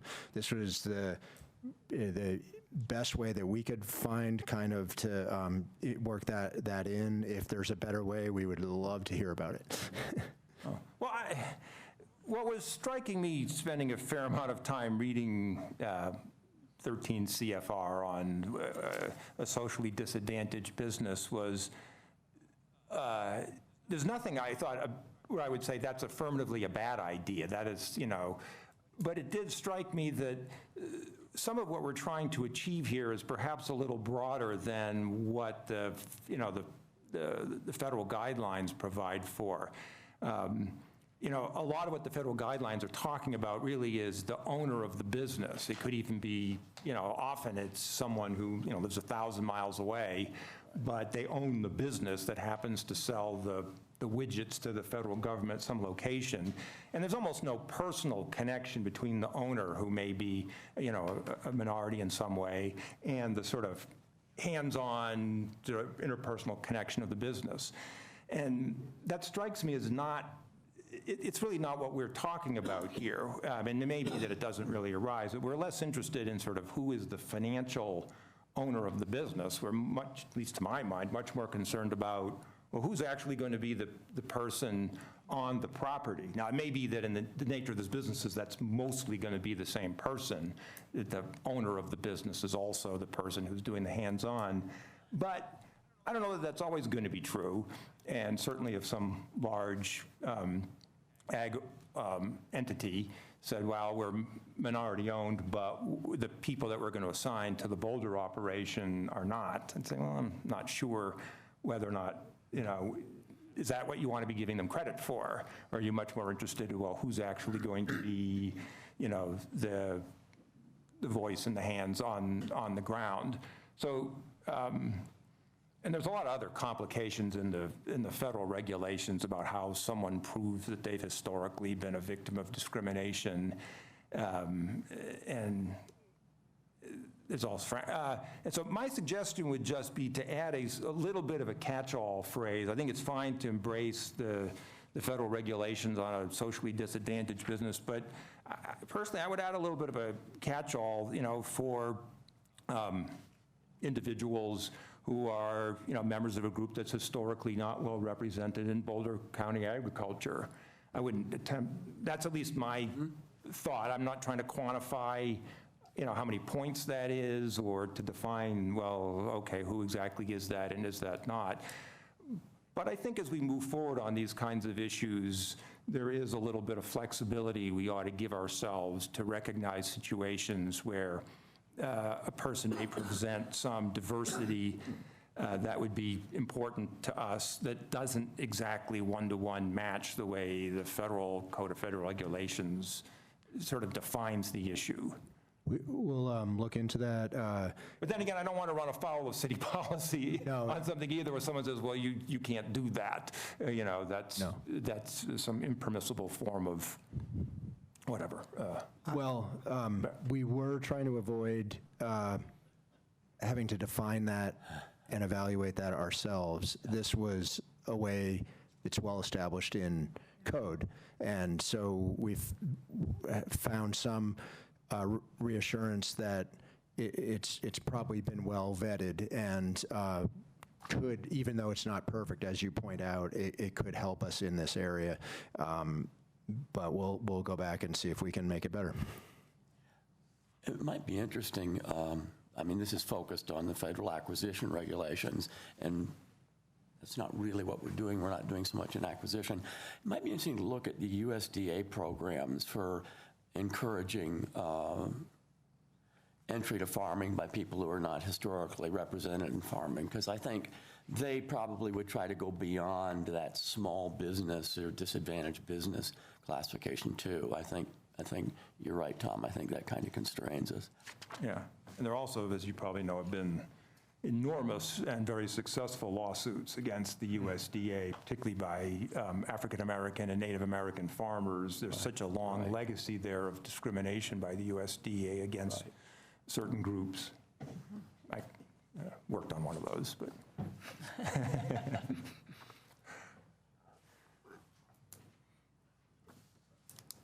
All right, anything from anyone else on? I'll make a copy of the note. I guess one final comment is that I certainly have immense trust for the staff and their own intuitions about these issues and the zeitgeist of the city. But it's difficult because when you go to a quantitative weighting program, that doesn't always show up. You don't need to answer this question, but I'm tempted to ask, have there ever been situations where you've seen the results come out of the end of this engine and they've gone against your better instincts? If the answer is yes, despite the desire to make the process repeatable, clear, and transparent, some discretionary element, I, for one, am not scared of. I know it's difficult within a bureaucratic setting sometimes to get there. I also know within the context of being inclusive. There's nothing worse than feeling like you won something on the basis of anything other than your merits. And so scoring it outright makes me uncomfortable as well. These things tend to work better when the decision makers are aligned in a value system and can bring that forward in a subtler way. I'm not offering any solutions here, but I think we all know and are on the same page regarding some of those things. Well, thanks. Thank you for the John? feedback. Really Thank you for all your feedback. It was great. Thank you. Any I think we might. Yep. Any other matters from the department, Dan? That's it. All right, then we're on to item 4, the Longs Garden Conservation Easement. Okay, with that, I'm going to invite Luke McKay, property agent with City of Boulder's Open Space Mountain Parks, to come up. And while he's sort of getting settled in, I'll just say a few things. I just want to point out a few people in the member of the audience. Catherine is here representing the family. Vanessa Keeley with Growing Gardens, and I believe that's Christine with the Conservation Fund. They're all here too in case you have any questions for the grantor side of things. And I just also want to say as well is that in addition, conservation easements are really such a cool tool. I've actually drafted over 75 myself. I have a rich history in my past of running a conservation easement program.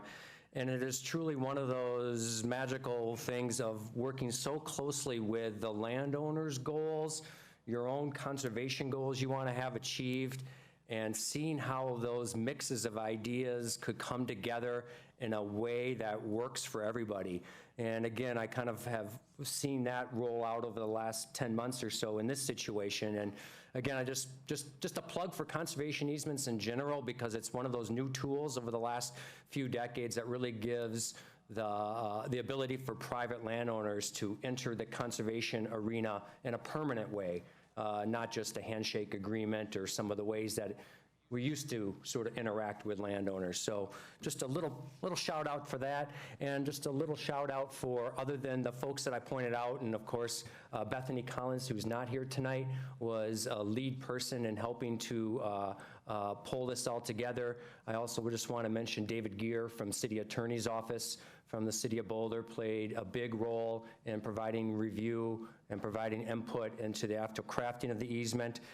Conservation Fund, I mentioned before, they've been with the family for over a decade, I believe, on this project, who provided great insights and collaboration on this.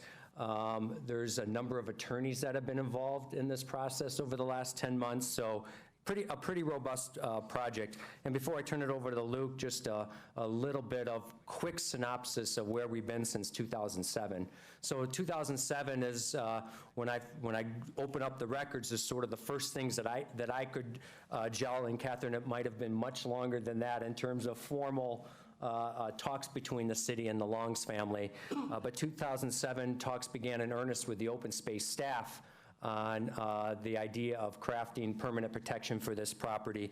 That actually resulted in a 2009 letter of intent that we provided the family of outlining some a purchase scenario that could take place. That letter of intent was not acted upon for several issues. One of it ended up being not a no identified funding source, as well as some other issues that arose from 2009 to 2010. But 2011, the council again directed staff to engage in a second round of negotiations with the family and their representatives, and that was about a 2-year process or so. And again, in 2013, those negotiations stalled. And then in late 2018, the family again approached council with the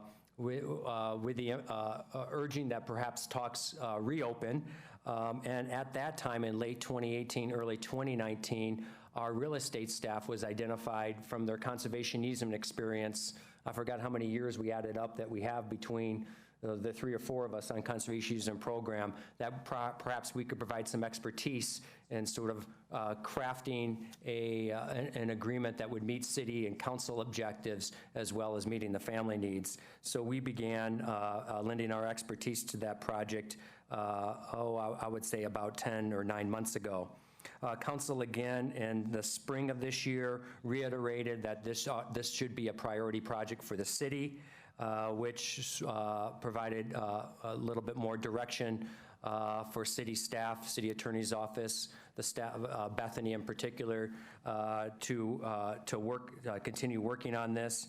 And at that time, it was envisioned at the staff level that this would be a general fund acquisition with the help and the expertise from open space staff. And since we're the only ones in the city that run a conservation easement program, there was even talk that perhaps after the acquisition, we would fold this into our monitoring program because we're the only staff in the city that actually monitor and enforce conservation easements. So those are sort of informal discussions that were taking place. However, over the summer and into September 3rd, of course, council got much more specific of what their goals and intentions were for this project. And in their September 3rd discussion in which to bring forth the ballot initiative, they made a decision at that time that they would like open space dollars to be used for the acquisition, and of course, put in language into that ballot initiative that would be brought forth to the electorate in November, that the first year funding be used for the acquisition, and this would be open space dollars for the acquisition of the Long's conservation easement. So a lot's happened in the last 10 months, but a lot's actually been going on for about 12 years with the Open Space Department and the family and City Attorney's Office over the years. So just wanted to paint that little bit of a background because we're going to probably dive a little bit deeper into the specifics of where we're at today. So with that, I'll turn things over to Luke. Whoops. Great. Thanks, Dan. So for tonight's presentation, we wanted to start by providing a brief overview of the Long's Gardens property and its current uses, followed by a discussion of what conservation easements are and how they work, before diving into some of the kind of key terms and conditions of the Long's Gardens conservation easement. I'll then hand it back over to Dan to discuss any details of the conservation easement purchase as it relates to the ballot initiative, and of course, we'll have plenty of time for questions at the end. So consisting of 3 parcels with 2 ownership groups, Long's Gardens is an approximately 25-acre property located at Broadway and Hawthorne. It's directly north of the North Boulder Rec Center and one of OSMP's tiniest properties, the third of an acre Bonsall property. Both the Farmer's Ditch and Forest Ave multi-use paths cross the gardens, and it's bisected by Farmer's Ditch. The property is zoned agricultural and is designated agricultural and open space other along Farmer's Ditch in the Boulder Valley Comprehensive Plan. And those land use designations are on the map in front of you.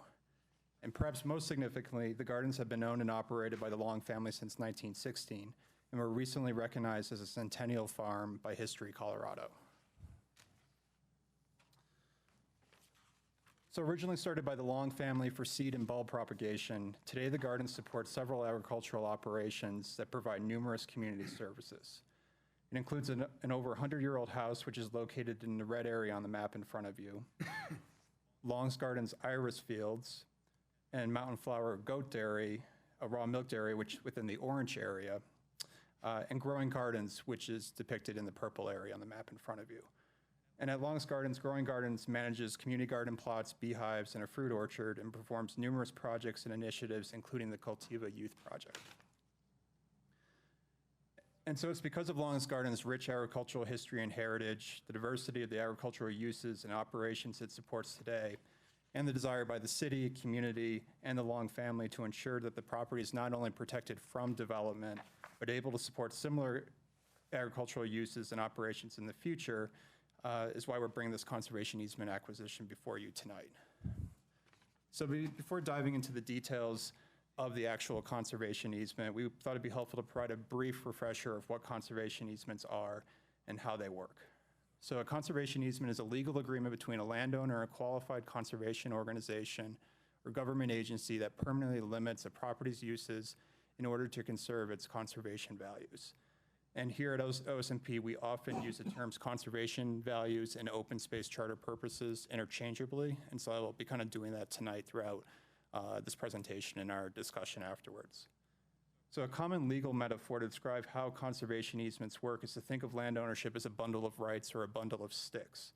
The rights or individual sticks associated with land ownership may include the right to build structures, the right to harvest timber, the right to farm. And when a landowner conveys a conservation easement, they permanently give up some of those rights or sticks while retaining others. So for a very simple example, an owner might give up or significantly limit their right to construct structures or improvements while retaining the right to farm it.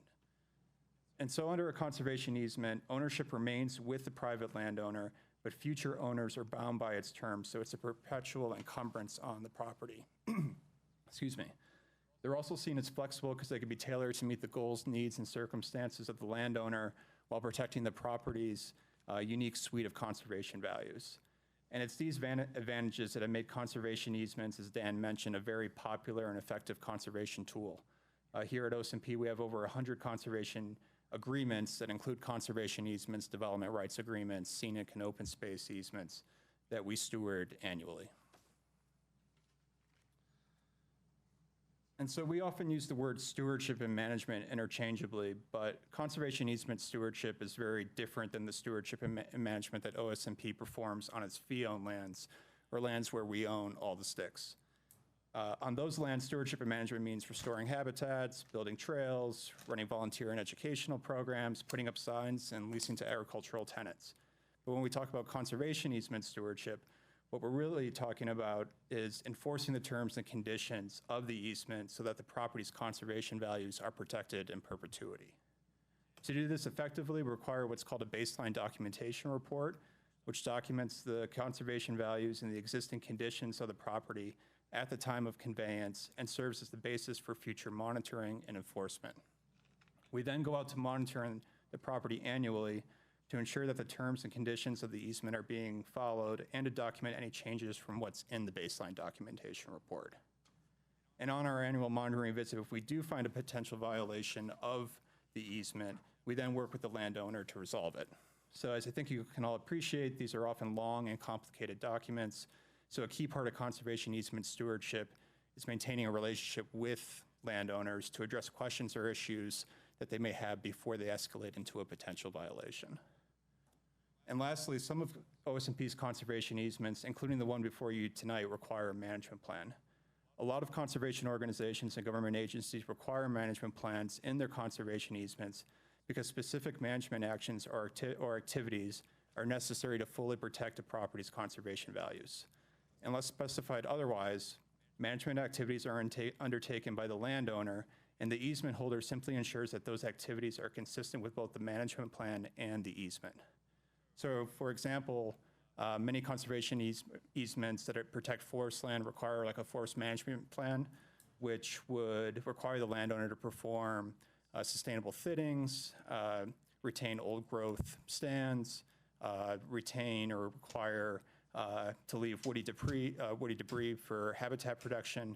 And likewise, for agricultural properties, a management plan may require specific crop or livestock rotation, irrigation requirements, and targeting the control of specific noxious weeds.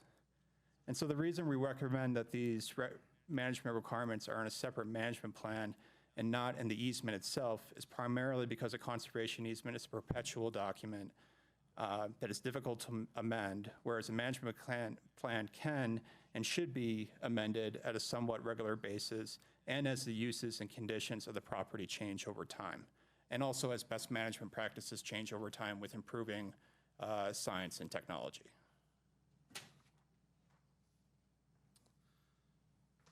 So although you have a draft of the Longs Garden Conservation Easement in front of you, we wanted to highlight some of the key terms and conditions that help protect the property's scenic, agricultural, and passive recreational conservation values. So first, the conservation easement permits the existing structures and improvements on the property and allows for new structures and improvements within the west and east building areas, which are depicted in the red and purple areas on the map in front of you. Outside of the building areas, the construction of additional improvements and/or the enlarging or relocating of existing improvements is subject to the agricultural management plan, which I will get to in just a bit. The easement also prohibits subdivision, but recognizes the current separate ownership of the property. As a result, future conveyances of the property to non-family members must be of the entire 25-acre property. So the other key terms and conditions we wanted to highlight are ones that the city and the Long family believe will better ensure that Long's Gardens not only remains in agriculture, but remains accessible in the future to the types of uses and operations it supports today. The conservation easement includes an affirmative agricultural covenant that requires the landowner to engage in productive agricultural uses, which is defined in the easement and also defined on the slide in front of you, in accordance with an agricultural management plan mutually agreed upon by the landowner and the city and updated by the landowner at least every 10 years. And so to clarify, Long's Gardens will continue to be privately owned, operated, and managed, but the management and stewardship of the property will be subject to this jointly prepared management plan. Lastly, in order to protect Long's Gardens' agricultural resources and current uses, the easement prohibits certain types of agricultural operations such as commercial feedlots, equestrian centers, nurseries, and sod farms, and also ties the associated water rights, which includes farmers and Silver Lake ditch shares to the property. And with that, I can have Dan weigh in with any additional comments before we open it up to questions. Yeah, you can see the staff recommendation there.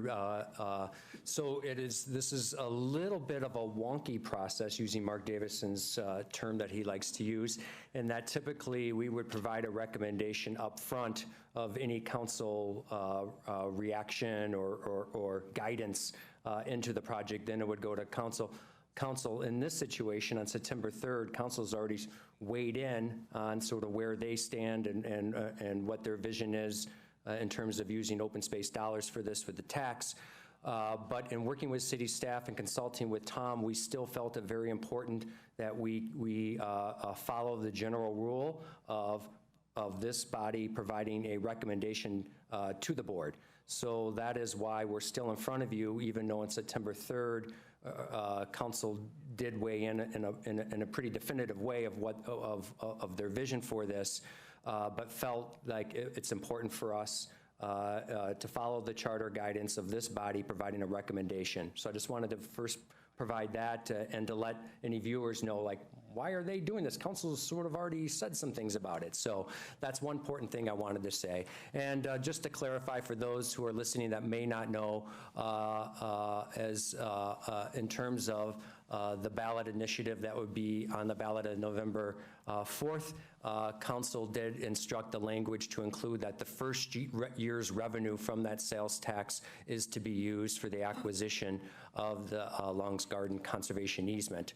So if this tax would pass, then we were looking at 2020 revenues from that tax to be used for the purchase of this easement. So therefore, the purchase agreement tries to mimic in some ways that language that the ballot language puts forth.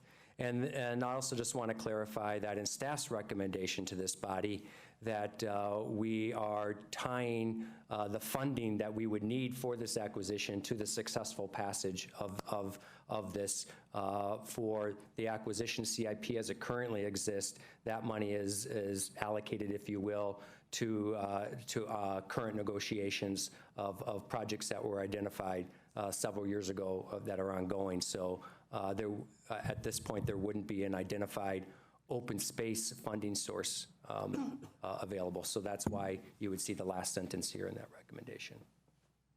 Okay, thanks, Luke and Dan. So any questions before, I don't know if we're going to have any public comment, but just any questions before we open the public comment? I do have a. Sure. Could you describe the existing agreements that control the use of that property and what their duration is? Yep, and Catherine might be able to answer that question a little bit more thoroughly than I can. But my understanding is that there's a long-term lease with Growing Gardens, and then an agreement between the Long family with the Mountain Flower Goat Dairy. And Vanessa, you could correct me if I'm wrong. In terms of, I believe that the city has a lease with Growing Gardens to operate the 200-bed community gardens that are on the site. So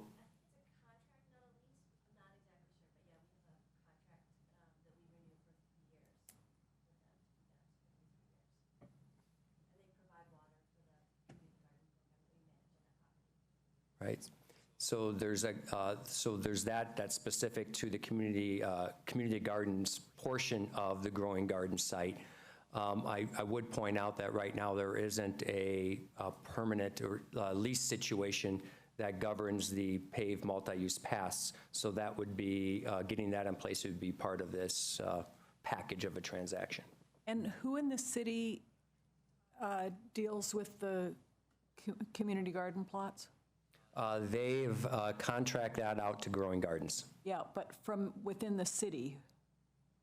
Parks and Rec would be. Parks and Rec, okay. And did you mention the duration of that agreement that you described? Between Longs and Growing Gardens? Yeah. I believe it's 2048 it runs through? Yeah, runs through 2048. So Dan, I'm a little perplexed, I guess, by the lack of specificity in the easement agreement on factors like that.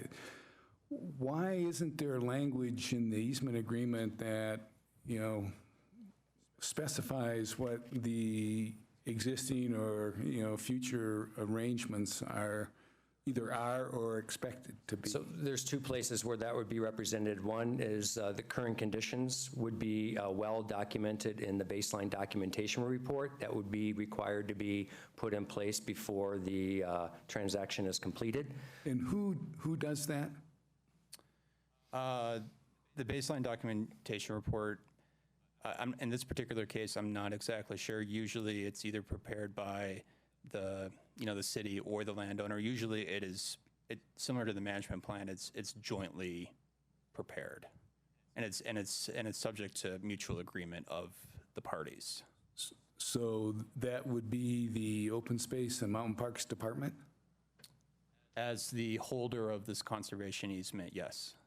Yeah, we would have to sign off on that and verify that this report does accurately describe the current conditions of the property. But would we have to prepare the report?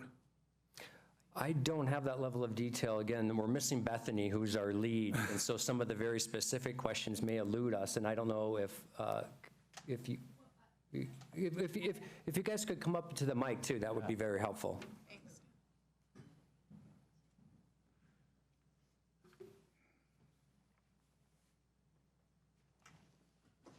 Good evening. I'm Christine Quinlan. I'm with the Conservation Fund, and we've been assisting with this project. And I don't think we've actually determined, we've been so focused on drafting the easement and the purchase contract and keeping all of those details moving. I don't think that working with Bethany, we've actually decided exactly who's going to produce the baseline report. It's obviously well documented. Every conservation easement has to have one. So if your staff decides that you want to take that on and produce it, I think we would be amenable to that. We also the Conservation Fund can provide some really talented contract professionals that can do that on a contract basis, and I'm sure produce a product that would be highly acceptable. Yeah, and I think that's fairly typical in terms of making the decisions of how one is produced. We've done it where we've hired contractors, we've done it internally. So that flexibility is good to know. The other thing I think this alludes to is that the actual closing of the conservation easement would not be taking place until Q1 of 2021, until the results of the revenue sources. So even though we're before you tonight and we'll be before council in a couple of weeks, there is plenty of time to get that baseline in place. And the baseline, I assume, would focus on things that the conservation easement speaks to, like existing structures, existing paths, things that are going to be controlled by the conservation easement. A lot of photos, pinpointing exactly where the photos are, photo description map, right, all that kind of stuff. But it's not so much a description of all the uses that exist today, because those aren't really stipulated by the conservation easement. Am I? Yeah, I mean, there's definitely both the baseline documentation report and the management plan have to kind of capture, provide a snapshot of the current conditions of the property, which includes its existing uses. And so the baseline documentation report is really, it is looking, kind of documenting the property through the lens of future stewardship and enforcement of the conservation easement. So documenting where the existing structures are, documenting where improvements are located, taking photos almost at any vantage point that you can get, so you can kind of document or look at changes over time, and make note. And so when I talked about how we go out and monitor the property once a year, we actually produce a monitoring report that our dedicated staff person who works on conservation easement fills out, and he always looks at the baseline documentation report as a reference while doing that monitoring and before finalizing that report. So to follow up Kurt's question, although the agricultural management plan has to be mutually agreed upon, which by its nature imposes a certain amount of restraint on its content, since it has to be acceptable to both sides. Am I right that there's nothing in the conservation easement that specifies what the actual contents of the ag management plan would be? So, I mean, I'm not saying this would ever happen, but if hypothetically the parties at some point in the future said, well, we're just going to make this a 100% for-profit farm and discontinue the sort of public education, public agriculture aspects of this, tell me if I'm wrong, I don't think there's actually anything in the conservation easement that precludes the parties from entering into such an agricultural management plan. It would be, not saying they would do that, but theoretically, but that's sort of my question. Is there anything that limits the discretion of the parties in how they structure the ag management plan down the road? The only limitations are the actual restrictions or requirements in the easement itself. And so as far as future agricultural operations, I believe the easement limits it to food, fiber, and flour production. And so, but yes, your assumption is correct. Well, and your assumption is also pointing out why city staff felt pretty strongly that this does have a management plan requirement, because without it, it would be pretty hard to craft a whole bunch of specific restrictions that you wouldn't then be challenged with having to amend over time, or hard to enforce, hard to interpret, those type of things. So that is why we're going with the management plan concept. And that also sort of alludes to answer Dave's second part of that question. I don't know if it was your first part or second, but it would be the current uses. I would expect the current uses would be heavily mimic in the first version of that land management plan. And so, growing gardens would be probably well represented in that first version of the land management plan that would be created at the time of the execution of this agreement. In that same paragraph 7 on page 13, there's a reference to an agricultural conservation plan. Is that a different plan, a wording error, or I wasn't sure what that was. So page 13, paragraph 7, I guess the 6th line, where it says update the agricultural conservation plan every 10 years. That's a typo. Okay. It's agricultural management plan. Oh, good. Yeah. I'd like to jump in. Which words are you talking about again? Should say agricultural management plan in that spot where that word. Okay. And I think there is a place where it's called the agriculture management plan. So you might just search on those. Okay. Yeah, like the next line.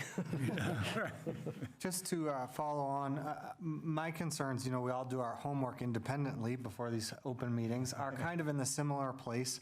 I'm concerned a little bit about 4.2 in Part A, and this gets straight to your question, Tom, about the relationship between these two agreements. As I read through this, it appears to me this easement isn't so much about our wonderful current ownership, it's about the prospect of different ownership in the future and what runs with the land on that. And I'm just curious, I think there's a lot of discussion in the opening sections of the easement about the community uses which are currently going on. But if I'm reading this correctly, there is no requirement of community agriculture that actually goes in this easement. And I think it's just important for us to explore, because certainly the marketing of the deal to the community really focuses on those wonderful benefits of the community garden and what people are familiar with today. So I guess my questions do relate to that, like as much as we have a lot of assurance out to 48 with growing gardens, is that contract broken with the sale of the land? And basically, just to make sure that we're clear with council members about that element, the community ag element. Yeah. I was gonna say, it feels like we're about to transition from questions to comments. Good point. So maybe I should ask. That's what I was going to ask. Let me open this for public comment. Leah or Erica, has anyone signed up? All right, then we'll close public comment on this and return to the board. I was just going to echo what Hal is saying. We have a CE that's in front of us. It'll be in front of council. It already is, probably. There is going to be a long period where a lot can be done.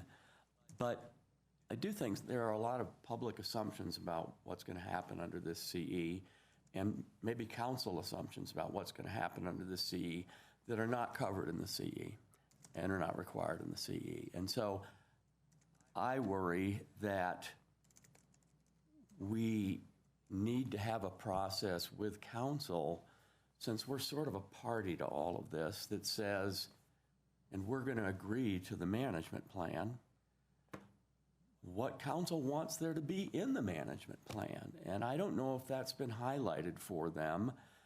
To some extent, we're going to become their intermediary in this process, and they may have expectations about what we make happen on this property, or ensure happens, or guarantee happens, that we haven't discussed with council. And so while the CE itself, I have no concerns about, I am concerned, and Hal said it, I think we've all said it, that there are a lot of public investments and passionate interests in continuation of activities, none of which are required by the existing document. So how we fill in that void is what I'm concerned about. Mm-hmm. So I think emphasizing the role of the management plan would be the best way to address that, because you have to imagine the tricky thing about conservation easements is we need to put ourselves here in 2150 as well, and have this document still be relative and still be a document that can accomplish some things. Yeah. So I hear you. I do think for conservation easements that have a tool, they're wonderful tools. The only way to guarantee exactly what you want to have go on that property at any given time, because someone could choose to violate it too, is to own the property. In this case, we're talking about a conservation easement. So there are challenges in working on conservation easements, and that's one of them. But I would say choosing to emphasize to council that fact and the role that the land management could play as the living document that would change as conditions change, and to make that clear, what I'm hearing from you, Kurt, needs to be a bigger part of our presentation. That's my feeling. Mm-hmm. Yeah, a couple quick thoughts on that. Oh, I think there is, if I recall correctly, some language in the conservation easement that says that can happen. That conditions could change? Or? Yes, and the use of the land can change within these parameters. Mm-hmm. Doesn't it say that in yeah, the in language? paragraph 6, Yeah. just above that. Yeah. Right. So it's not missing, it's there. Certainly, if a member of the public would want to read page 13, line 5, I mean, what I'm hearing from Kurt is to... I agree. Yeah. I just Okay. wanted to make the Yeah. point that, Okay. yeah. Yeah, first, I agree that a lot of the values that the public wants to preserve are not actually specifically set out in the document. But I also agree with you that, one, attempting to word all of that would take forever, and probably is a mistake, because you need a lot of flexibility down the road anyhow, and so I'm not sure what would be gained by trying to say that agriculture must take the following forms into perpetuity. That doesn't seem to be a valuable exercise. Kicking this to a mutually agreeable management plan does seem to give us the authority we need to assure that our values in future circumstances are protected. But I agree with that. we need to make that clear, because there may be some misunderstanding, I'm not going to say by any particular person, but about exactly what is protected here. And in this case, it's just we're giving ourselves a seat at the permanent seat at the table to discuss and decide how this is to be managed. Certain things are prohibited, but in terms of what affirmatively happens, we're just giving ourselves a seat at the table. I don't know if this is used in conservation easements. I would at least think about whether we need a dispute resolution mechanism on this. I mean, I could imagine in some future circumstance, the hypothetical I was giving, where a future owner said, yeah, I really want to do something very different, perhaps much more profitable with the land, and the city said, well, it's really not the vision that we had. And you're like, well, how do we resolve this? There's nothing in the document that specifies, well, how do you resolve differences of opinion in the agricultural management plan? And there sometimes are limits to even the best of intentions on what you can negotiate, particularly, you know, hypothetical future owner who may have a very different vision. I'd at least consider, you know, there are ways of having binding mediation or other mechanisms that are sometimes used where the parties, you know, going to have to resolve things that aren't set out. Could I follow that up, Tom? This is going to be a very pointed question. For example, we've calculated a price for the sticks that the owners would give up. Well, there may be a public assumption that they've given up the right to 100% put their farm in for-profit agriculture. People may be looking at what's happening there now and thinking in the conservation easement, you know, we've limited their profit-making ability in a significant part of that. I don't know. And so I have to assume, following Tom's lead, that the price was based on no restriction of use at all. And therefore, there really is no record suggesting that it was part of the deal that this nonprofit activities, these nonprofit activities would continue. It's not reflected in the calculation of the price. So I just raised that point, and again, it's all about getting the public's expectation and council's expectation in line with what we're doing. And again, I'm not saying I want to change what we're doing, but I can see how people could have very different expectations going forward. I also wanted to just say one thing I agree with, but just wanted to specifically call it out, is that the motion that you're recommending does not say what happens if the ballot measure is not approved. And I agree with the judgment you've made not to get into that issue. If it comes to pass, the ballot issue is not approved, we can then have a discussion about where are we. I think that's a very different world, and probably maybe not productive to spend time trying to sort out, well, what does that world look like?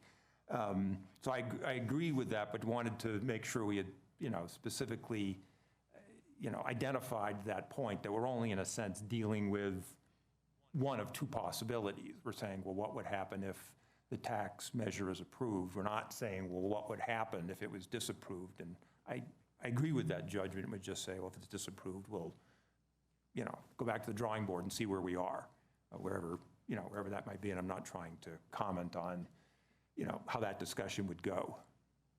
Well, I agree with that. I don't have an opinion on how it would go, but I'm just not trying to get into that. I will say that recent experience in the political arena would suggest that we should spend some time thinking in the near term about what happens if the tax measure does not pass. And so while I do agree with you, I think that we don't want to be caught short and have a different outcome and be unprepared to begin addressing that. So that's just kind of a cautionary note that I don't think we should ignore the, you know, the situation that the tax might not pass. I don't know that we have to belabor it, but I don't think we should ignore that possibility. The other thing in the motion, Dan, that I am a little perplexed about is that the minimum purchase price is identified But there looks like there's an open-ended upper limit, so not to exceed the revenues collected. So do we have a range, estimated range of what we think the .15 tax would actually generate? 5.3 million. That's what the The conservative effort is 5.3 million. So, but if it generates more than that, The first year revenues from will be paid to the landowner for the purchase. If it's 5.32, the purchase would be for 5.32. what if it's 6? 6 million, that would be the purchase price. So that concerns me. I think that I don't know, I will defer to others, but I've never seen an open-ended contract where you don't have an upper Well, I'll just limit. point out that while we don't have the final appraised value, all these figures are going to be well below the appraised value. So this would be a below-market sale, even under situations of 5.4, 5.5, 6. The appraised value of the conservation. Well, that was the other question. There isn't an appraisal. Well, there appraised value in the information we've gotten. That Yeah, we have a draft. We're sort of caught in a rock and hard place where the appraiser needs the final conservation easement. But we're on fairly confident terms that what we're talking about tonight would result in a bargain sale, a below-market sale. Dan, can I? Yes, sure, please. So the question about, I think the purchase contract is structured such that if the ballot measure doesn't pass, the contract. Yeah, we're back to square one. Yeah, you're not contractually obligated to proceed at that point. That doesn't mean there wouldn't be potentially an effort to try to still figure out how to get this done, but that is how the deal is structured. And can I say one thing about the value? Sure. So the value of this conservation easement is determined by the highest and best use of this property. The appraiser has to determine what the highest and best use is. The highest and best use of this property is not farming. It's residential development. So whether it's for-profit farming or community farming, that's not the value of this property. It will, I mean, that's the value that we're all protecting, but the monetary value that is determined, and that is the basis for which the landowner will be compensated on the bargain sale contract, is by extinguishing the right to develop and subdivide that property. It's the difference between if you just sold the property on the open market to the highest bidder, it's that number minus what do we think the property would sell for with the conservation easement on it. It's the difference between those two numbers is, in a sense, what we're trying to get at. And if I understand, that would be significantly affected by any stipulation saying X amount of this property must be not for profit. So. Well, there's no stipulation on the nonprofit side of things, right? No, no, I'm just saying that would affect the calculations, and so I've Affects the lower of the two. The lower number. That's right, what you're left with. But if that number is so much larger than 5.3, then. Yeah, you're talking the bulk, the great percentage that an appraiser is going to look at is, can this be subdivided? Yeah. How many home sites could it reasonably support in an open market? Yep. You start getting into things like, can there be agriculture on it? And those are minor things in the appraisal world. But it's the subdivision, it's the right to build, and the right to sell a subdivided parcel in this case, which I believe could have 5 residential units on it. And basically, as we outlined in the presentation, a future sale to a non-family member, it would have to be sold as one. So that's the bread and butter that the appraiser would be looking at. I want to change the subject. Sure. I have a different sort of collection of questions. And since OSMP has 100 conservation easements of various kinds, more or less. Yeah, I mean, My question is, how much staff time do you assume OSMP will need to dedicate to this property to give all the approvals and permissions that are listed in these 20 pages and do all the things that are itemized? It just, as I read through it, it strikes me as a big job. And that's why I'm trying to get a handle on what amount of staff time are we talking about to do all this? I would say that there's two answers to that question, and Luke, help me out. There's upfront, which we're dealing with now. We just talked about baseline documentation report, getting everything ready to transition into a routine annual monitoring. Our annual monitoring program is a large portfolio. So it takes, on average, for a typical conservation easement, about 5 hours a year to perform the annual monitoring, getting prepared for it, doing the site visit, filling out your forms afterwards. Out of that routine annual monitoring, what we have typically found out of those 100 or so is that there's 4 or 5 situations a year in which we feel like there's either a potential violation or there's an actual violation happening. Then that is a different animal than a routine type of situation. So those 4 or 5 a year, yes, depending on the situation, there's an obligation for us to try to rectify that. Sometimes it goes really smoothly. I didn't know I should have done that. Sorry, we'll fix it. To a disagreement, and which would involve attorney time. So out of the 100, we have about a 4% of those in a given year we'll have a larger issue with. Whether this one falls into it in year 10 or year 50 or year 80, it's really almost impossible to tell. I can tell you, having written some very, very poorly written easements in my early days, that where you get bit the most is bad writing of easements. And I can tell you that this is one of the most impressive documents that I've seen. I can tell the fingerprints of some of the attorneys that were involved in this crafting. So crafting the easement is the first line of defense. The second is continual, at least annual relationships with the landowner. So Karen, I'm not gonna be able to answer that question really. I can just tell you in general, it takes about 5 hours to do a routine annual monitoring. If something results from that, it really depends on the situation. It's unique. Okay, then that leads into my next question, which is the potential, well, my understanding that of the work that has been done on the conservation easement was sort of delegated to OSMP by the city manager and the council and perhaps the city attorney's office. Because it had first been in the city attorney's office, and then it was, well, we can't really come to grips with this. Let's have OSMP staff. In full transparency, I also suggested that our staff's expertise could be brought to bear. Yep.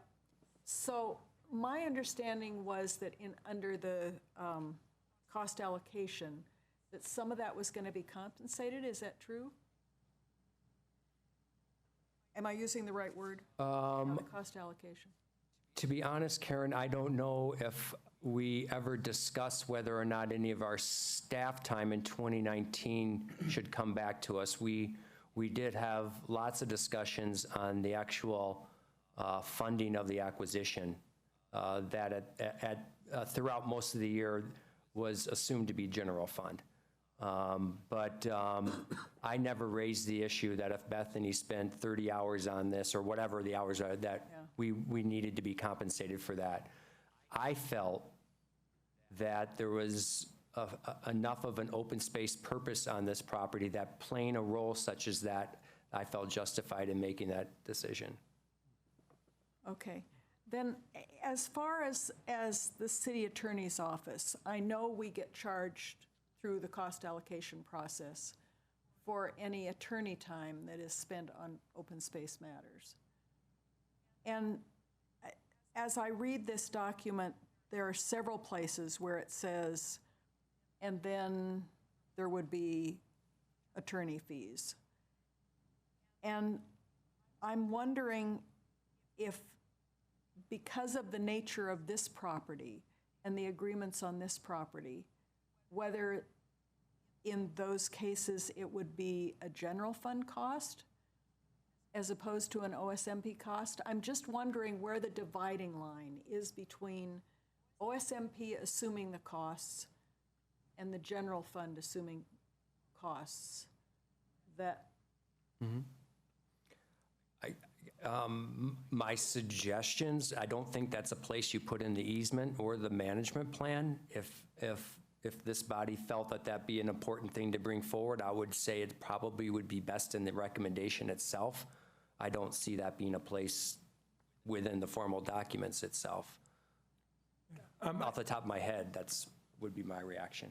That's about where I would come out. I think the thing that needs to be, and I think this is in the document, but the thing that needs to be in the document is a sufficient open space hook such that it's clear, and I think it is clear in the document, that our disposal mechanism would be called into play if someone were trying to get rid of the conservation easement. I think that's a lot of what's frankly going on here, is that the desire to make sure that this has the additional layer of protection that comes from saying, oh, this is an open space conservation easement, so it would have to go through our disposal process, and so this board, or a future version of this board, is an additional layer of protection on top of this conservation easement. I think the easement needs to set out enough of that open space hook so that it's clear this would have to go through our process, and I think it does. There's a point at which you get too far down the road and you're really discussing the internal operations on the city's side of things, and I don't know that we need to make the Long family a party to all of our internal machinations. I'm sure they don't want to be, and there's a point at which they don't need to be. This document has to just make clear that now this is open space. And granted, there are consequences to that. We want the affirmative protection of our disposal process, but once you call something open space, then I think probably a fair amount of what happens then is on our dime. But those two things probably are inevitably somewhat paired together, whether that would be our druthers or not. I don't know that we could ever say, well, it's on someone else's dime, but for Section 177 purposes, it's still a disposal. That may be a hybrid world that sort of doesn't exist. I don't want to leap down that one either, but I Sorry. noticed the exact same thing. I was really pleased to see the OSMP address, as the record address. But when referring to the city generally, it wasn't clear. Is this the city attorney? Is this, so I did have the same observation. And just so, the open space department is not a legal entity. It's a department of the city, but we don't actually own land. The city owns the land, and it's under our management. So I think that's why conservation easements would refer to the city as the party, not the open space department. But there's a reference to our disposal mechanism, and at the end, obviously, it's we're called out, but we aren't literally the owners of the property. Right. Another way that within our recommendations that we try to paint a historical link to it being under the auspices or the interest of the open space department is, you'll notice that we'll typically say for open space and mountain parks purposes. In our recommendations for land acquisitions or easement acquisitions, it's again to make that tie that the interest in this land has been it's been placed under the auspices of this department, making that link. So it is a land interest of this department. I have two other sub-questions that have to do with this, what is the department responsible for, as opposed to someone else. And I was delighted to hear you say that the Conservation Fund would be glad to take the lead in the baseline documentation report. I think that's what you said earlier, is that right? We could assist with making sure that there was someone available to do that if the city staff did not want to do it. Because I think those kinds of things, it's very helpful to have that kind of resource to draw on. In the agricultural management plan, in some of the language, I heard one thing and some in the other. But in the language here, it says prepared by the grantor or grantee. And I mean, my personal opinion is that the grantor knows more about the agricultural management of the land than we do at this point. And I would rather see it say that the agricultural management plan is prepared by the grantor and mutually agreed upon by the grantor and grantee. That just makes more sense to me, rather than us all of a sudden assuming that we can write an agricultural management plan for your property when it still is your property. And so that's a suggestion in wording that I'd like to make on number 7 on page, whatever it's on. 13, in the second line, agricultural management plan prepared by the grantor and mutually agreed upon by grantor and grantee. And then seems to me it should say the grantor will consult with the appropriate agency of the U.S. Department of Agriculture, Longmont and Boulder Valley Conservation Districts, and or other technical trade authorities approved by the grantee. Grantor shall update the agricultural management plan. In that case, it puts the responsibility on the grantor. So it further supports, I believe, the feeling that the grantor should take the lead to begin with. Yeah, and unfortunately, not being involved in the detailed wording that is going on between a few attorneys and our staff and Conservation Fund staff, I'm sure there's a good reason why we landed. And look, I don't know if Bethany sort of talked to you about that point of why or. I mean, I have my reasons, I have some thoughts of why that might be a good idea, but I would hate to sort of answer that without knowing specifically why we landed on that language. Yeah, I don't know. I would just be speculating, but I think the intent is that since the management plan, the activities and actions documented in it have to be consistent with the terms of the conservation easement, the city or open space at least wants to be a part of that initial conversation. And so I think the expectation is that the Long family and the landowners and the representatives would take the lead or make that initial lift on the drafting of the management plan. But since there does have to be that consistency with the conservation easement, open space staff does need to be part of that conversation. And it's just a question of when do we become a part of that conversation, early in the process or later on. And I think it was a recognition that the city staff and or their outside consultants on this could have some resources to bring to bear, and that we wouldn't want to leave that out of the equation. That's what I think, Dan. Yeah, we have the Conservation Fund at our disposal in year 2019, but in year 2075, if you have a landowner that wants to write a 2-sentence management plan and turn it in saying, I met your thing, what type of abilities would we have to sort of help build that out? Well, then the wording in the 5th line doesn't hold, because there it says the grantor shall update the agricultural management plan. I think that's just placing an affirmative obligation on the landowner to update the actual plan, saying that they have to update it, not necessarily saying that they have to update it themselves, but. And I think that is where the obligation belongs correctly. And it's just that, you still have, both parties have to mutually agree to it at that point. So. Yeah, that's clear, that it's mutually agreed by both, but. I've got a note of that, Karen. Okay. Yeah, and on that exact sentence. Yep. Sorry, being a lawyer. Go ahead. It might have made more sense to just make that reciprocal. That is, if either side proposes a significant change to the then existing plan, the burden is on whoever proposes the significant change to do the drafting.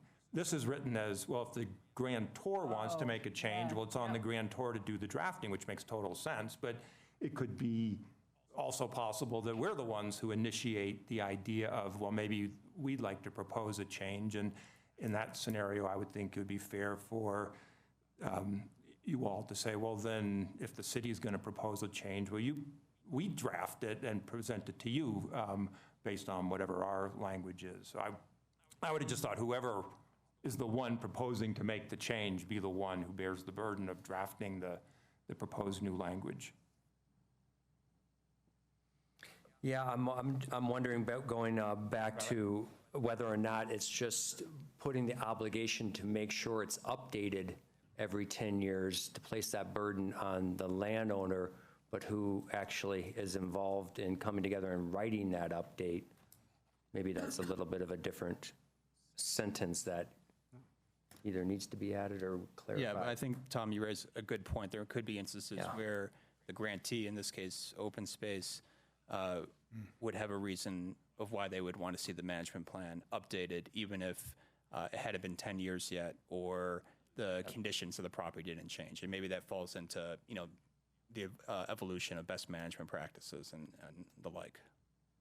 So, good suggestion, and yeah, we'll let Bethany know. Then on page 16 is where it talks about the operation, upkeep and maintenance of multi-use paths. And we leave that to the city transportation department. Yeah, before this, so how the closing will work is that the conveyance of the multi-year path agreement will be first. So that will go first. Then this agreement will come between the city and the Longs family, in which then it would be made known that the transportation department would assume the ownership of that. Then this easement would come in and be placed over it. We were concerned that we would automatically put ourselves in a disposal situation where we would. That's exactly what I want to know. But the way we worked out it with our attorney is when all of these things would be signed, executed, and recorded would be such in a way where the conveyance of the pass would be done prior to the conveyance of the easement. So why does it say then on page 16 that the grantee will be responsible for operation, upkeep, and maintenance of the multi-use paths? It's, the grantee is OSMP, right? That's the city. And but the permanent agreement that would dictate who is maintaining and responsible for those tracks would already be in place by this easement being in place, before the easement was in place. Just because of all we've been through in the last few years about multi-use. Believe me, Karen, I wanted to make sure we dealt with this one. Paths. And we had very specific conversations with city attorney's office of how this could work, where we're not going to put ourselves in a disposal situations, and they feel really confident on how we're Okay, so it's not going to be OSMP. It's not going to be OSMP. And if the city of Boulder is the grantee, then it's not OSMP that holds the conservation easement.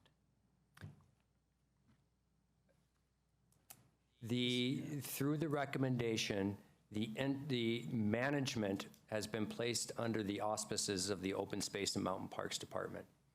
So, and open space fund dollars will have been used for the acquisition of the easement. Those two things would make it part of the bailiwick and sort of the charter area of open space. But on a higher level, yes, the city is the holder of the conservation easement. The city council has placed the management under the auspices of the Open Space Department. Just like the city will have that agreement with the multi-use pass and then placed under the auspices of the Transportation Department. Okay, and that management responsibility is enough to trigger the disposal language in the charter. Is that right? If those paths were not conveyed prior to the execution of this easement, we may run afoul with the disposal language. Yeah, but for the rest of the property, the non-multi-use path parts of the property, Yes. because the city has put the management of the conservation easement in the hands of OSMP, then the property itself, not the path, is under the charter provisions. Right. Okay.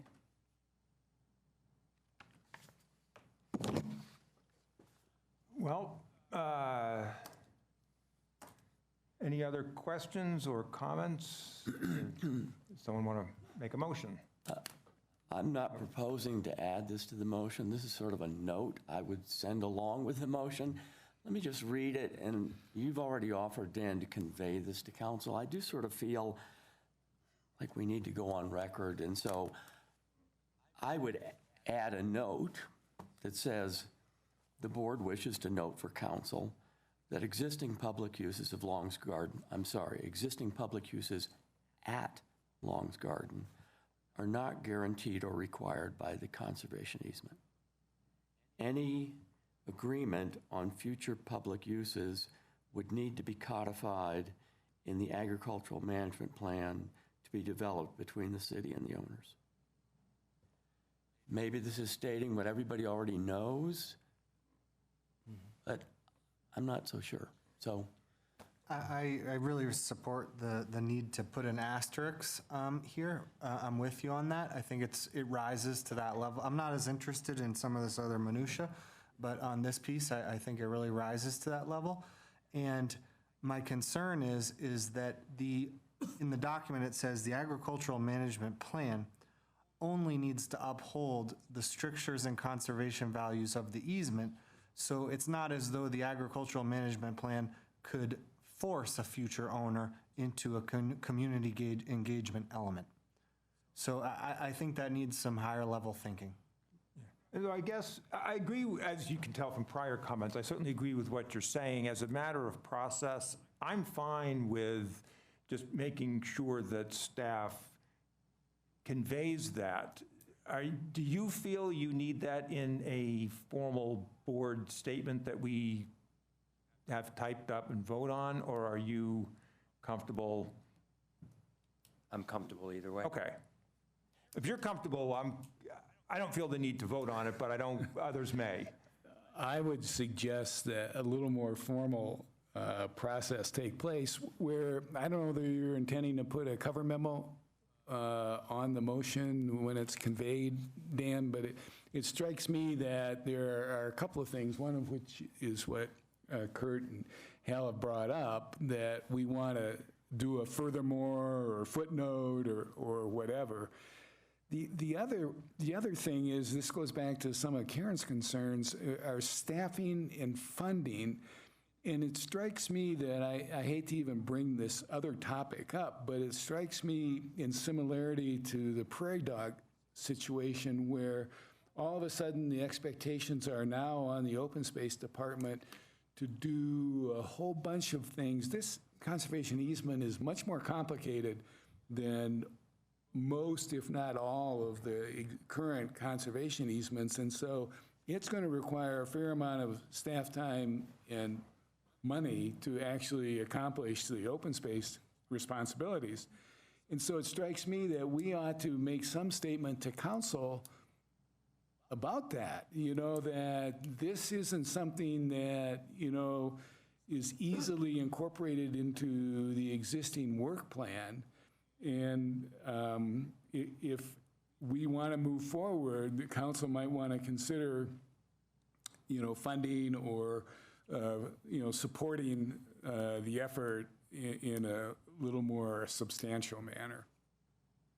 And you may disagree as far as the staffing is concerned, but I'm really concerned about that as we look at starting to implement the master plan and all the priorities we have. And now all of a sudden we've got this one, which I think will take up a fair amount of time initially to get underway. And I think it's worth making that note to council that, look, this is another pretty substantial staff requirement that, we've got to get some support for. And that would be us saying that. Right. You don't have to be saying And so the tool would be used right now. We have the draft preliminary council memo ready to go. It needs to go out by noon tomorrow, is my understanding.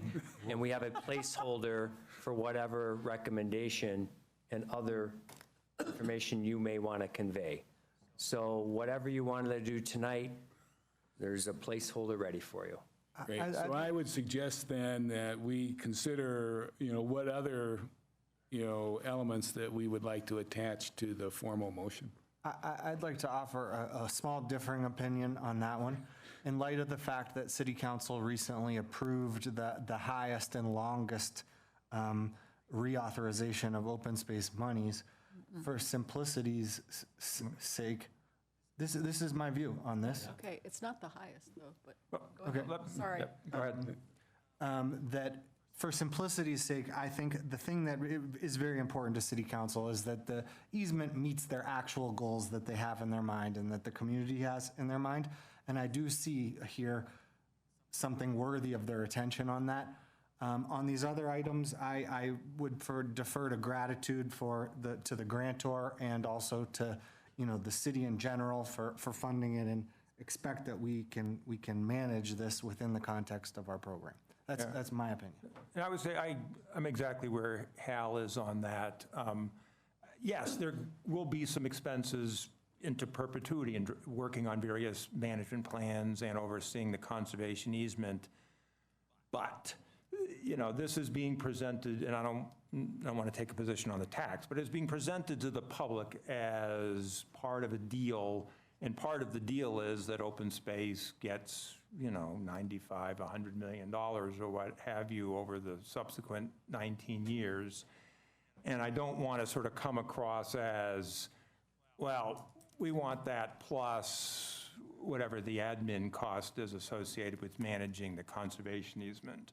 I think I want to, for me at least, sort of focus on the bigger picture here.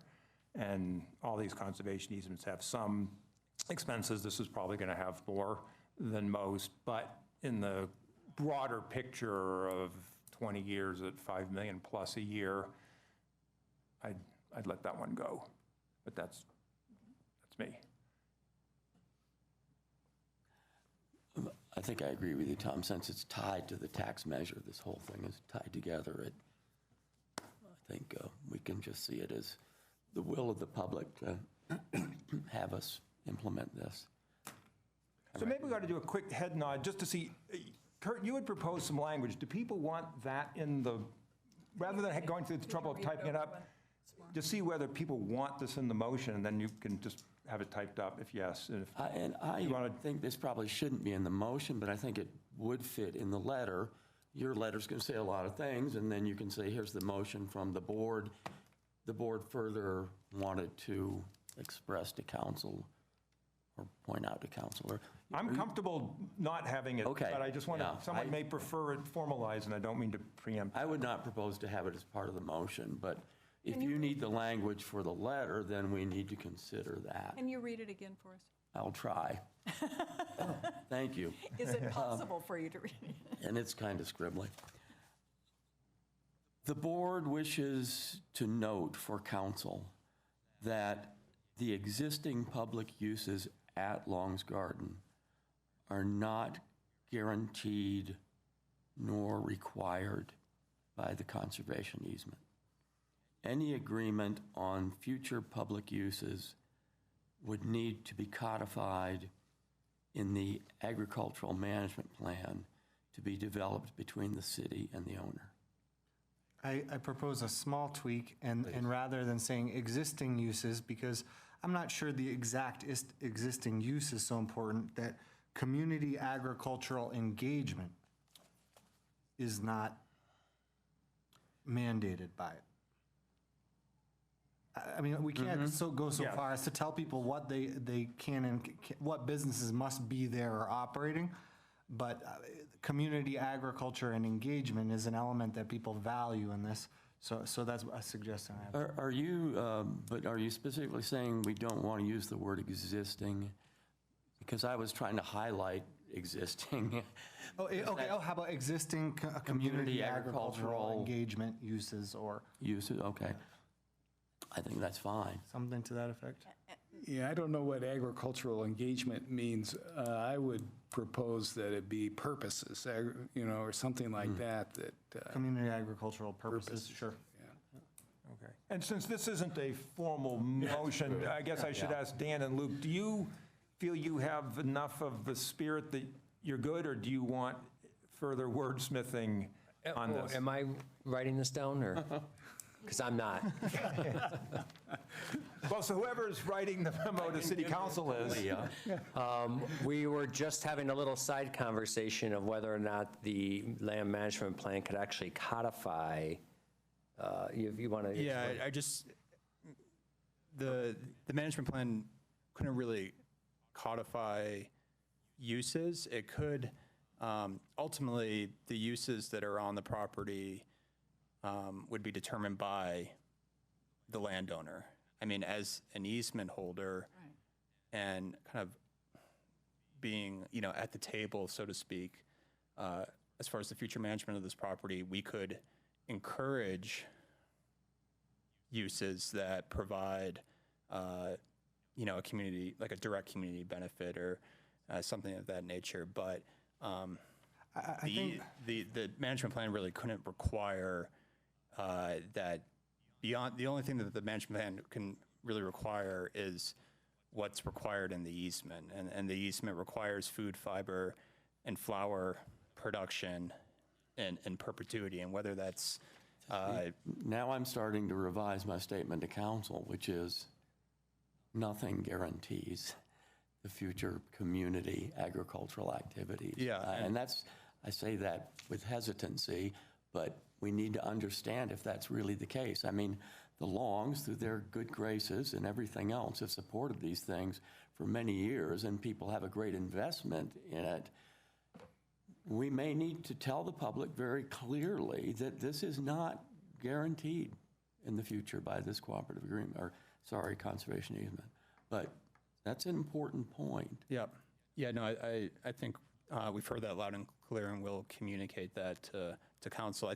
I would just say that the intent of the restrictions in the easement is that the property will remain accessible to similar uses in the future. So by requiring that the property remain in food, fiber, and flower production, restricting certain types of agricultural uses like ball and burlap nurseries, sod farms, equestrian centers, things of that nature, the goal, again, is to better ensure, not guarantee, but at least better ensure that this property will remain accessible to those types of food, producing food, fiber, and flower producing agriculture. But yeah, you're right, Kurt, there isn't a guarantee. And if that's council and the community's expectation, then that needs to be communicated.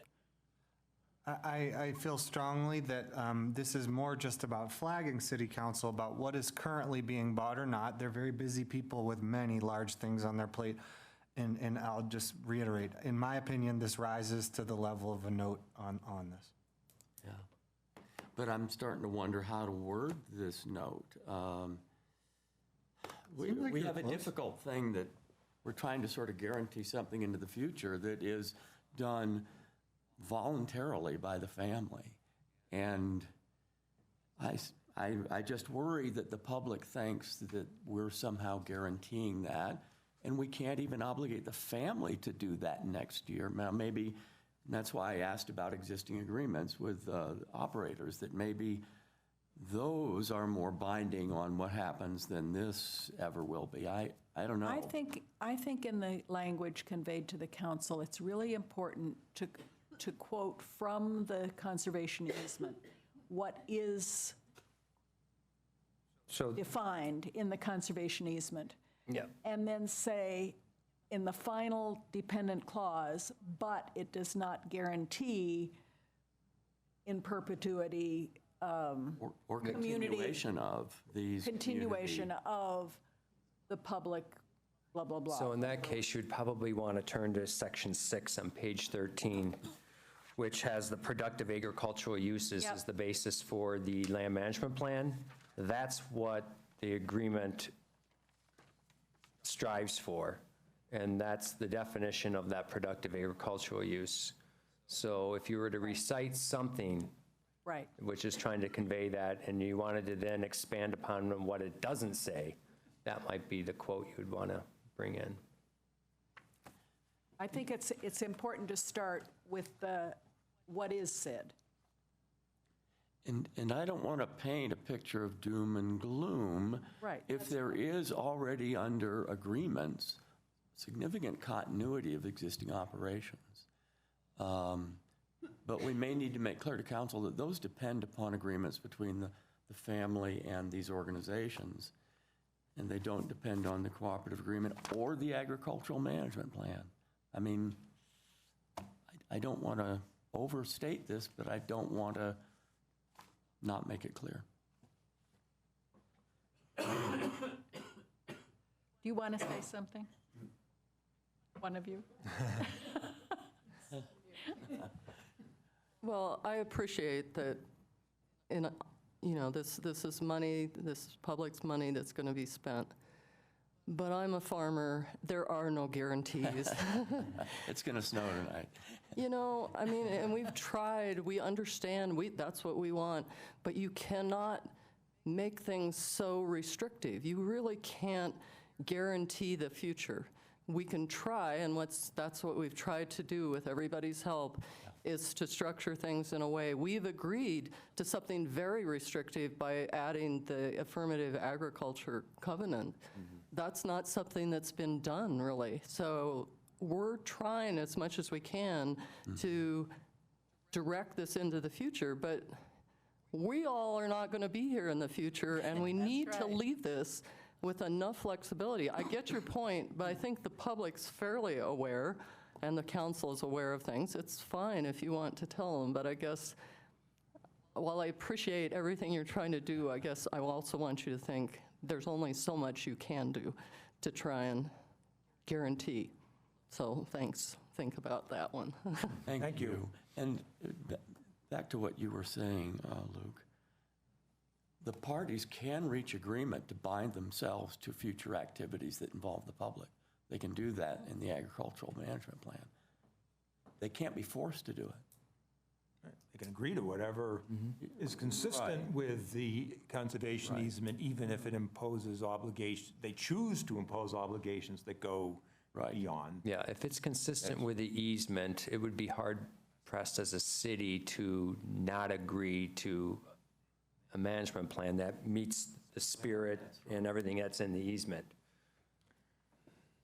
Well, I'm happy to withdraw everything I've written there and leave it up to Dan, but you know council better than we do.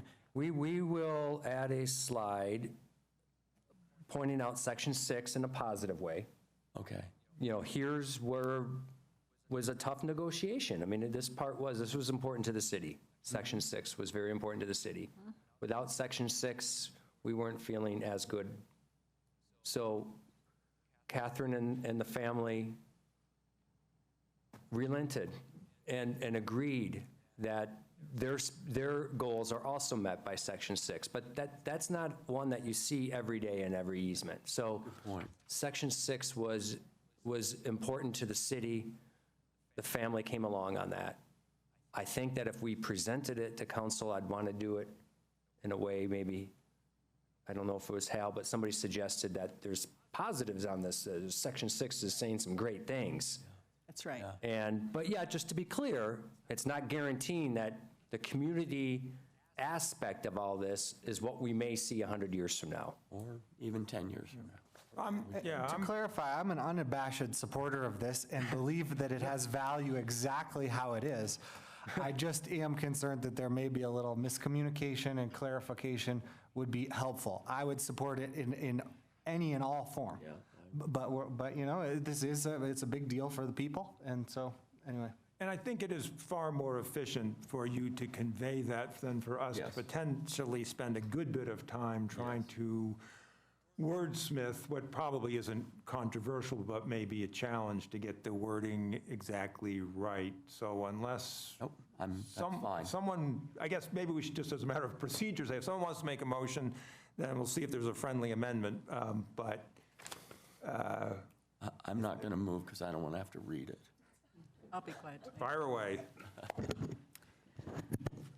I move that the Open Space Board of Trustees recommend to the Boulder City Council approval of the purchase of a conservation easement interest over approximately 25.34 acres of land known as Long's Garden, located at 3240 Broadway and 1350 Hawthorne Avenue, from Catherine Long Gates, Margaret Ann Long, and Long Property Limited Partnership for open space and mountain parks purposes, contingent on the passage of the November 2019 ballot issue authorized under the City of Boulder Ordinance 8346, and for a minimum purchase price of $5.3 million and otherwise not to exceed the 2020 revenues collected under that 0.15 cent sales tax extension, if passed. Second. Okay. All in favor? All right, that's unanimous. Thank you for bearing with us. Yes. And thank you for your good deeds over the years and to come. It's greatly appreciated. Yes, thank you, guys. Appreciate you being here. Thanks, Luke. All right, Tom, we turn things over to you. Hey, Dan, before we leave, we can't leave this. It's going to be forever. I still think it's worth putting some language in there. And it strikes me in reading the sentence that in the middle of 6 that begins, the parties recognize that climate change and economic change, blah, blah, blah.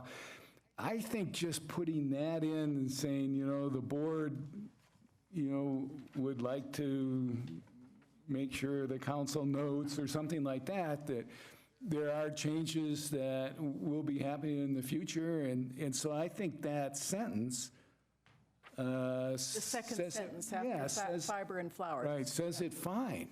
And so we can extract that from the easement language and just say, the board wishes to, note that, these changes may happen, or, change may happen. Back to Karen's point of quoting from the actual easement would be a wise thing to do. Right. Okay. I think the sentence sounds fine and sums it up. So congratulations to whoever crafted that. Shoot. Oh, okay. No, thank you. So we're completed matters from the department and ready to go to matters from the board? Right. Yes. I have a question for staff about the information items that were included in the packet. And I want to start with the written information about undesignated trail monitoring, because I think that the sequence of events mapped out in the first paragraph for that item are absolutely right on. With the monitoring data and analysis guiding future policy and management direction and giving context of management decisions for staff. That is right on, and I just want to give you a gold star for that. I really appreciate that sequence. When I read the written information for the Voice and Sight Tag program, I run into a problem, because the first paragraph indicates those same kinds of things. The compliance monitoring, the revisions of fees and violations, and the education classes and all those things. And then it goes on to say that staff has already done a revision of the refresher education course to enhance its ability to be perceived well by participants and improve customer service. But I don't know what that revision was based on, since we don't have any information about the effectiveness or compliance of the program. We don't know what the compliance monitoring showed. And we still haven't received any information on the monitoring that was completed in 2015 and 2018, and apparently won't until the second quarter of next year. And so I want to hear a little bit about the sequence of those events, because they don't make obvious sense to me. Yeah, John?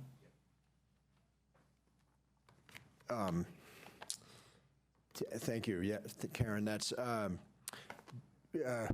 We prefer to do things like you pointed out in the undesignated trail section. However, when the council passed the program enhancements in 2014 that we started implementing in 2015, there was a clause in the code that got put into the code about renewals for people at the 5-year anniversary. Unfortunately, our monitoring, we did not have the capacity to complete our monitoring and the analysis of it to inform potential policy changes, which we hope for you to consider next second quarter of next year when we have that information ready and have a place on the agenda to discuss that.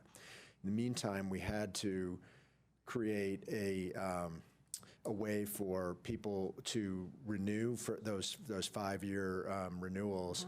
And so we, along with some other enhancements to the program that are described in this memo, that are more based on just staff's understanding of how people are relating to the program and how we can improve it from a customer service standpoint, but also meeting that requirement that was in the city code for the renewals.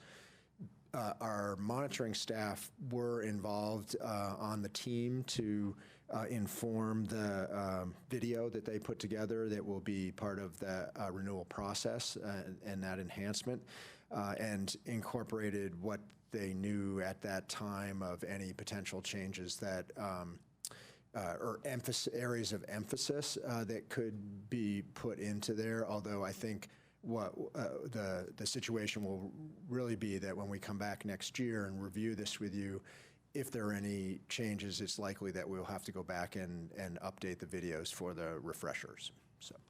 And can you say just a little bit more about what has caused the hang-up from the monitoring side? Just staff capacity. We wanted to make sure that we had a robust enough sample, and so that required some ongoing monitoring into this year.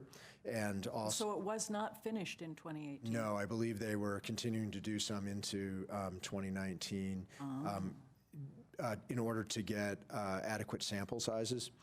And then also, we just have limited human dimension staff, and they are working on a lot of other projects, and this is one of many with limited capacity to do all the analysis in as timely a manner as we might hope to coincide with the programmatic needs for the Voice and Sight.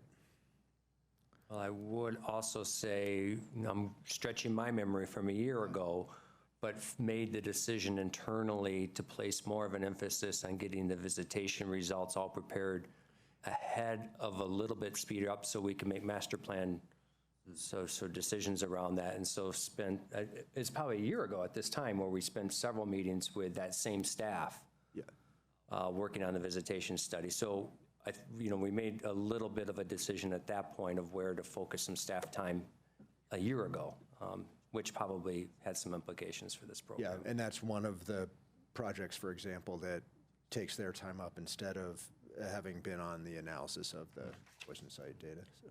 But I would say, Karen, I really appreciate you pointing this out, because from how we're gelling together, we looked at the undesignated trails as an example of just that, and we spent a good deal of the summer from the director's team philosophical standpoint of like, wait, what informs what? Who needs to be involved in what? The monitoring isn't necessarily the same team that would then come up with the management. And so we feel really good about how this is all playing out with undesignated trails. And yes, as John said, boy, maybe if we were 2 years ago, if we would have had these same conversations, we might have caught it on this one too. Thank you. That's very helpful. Thanks.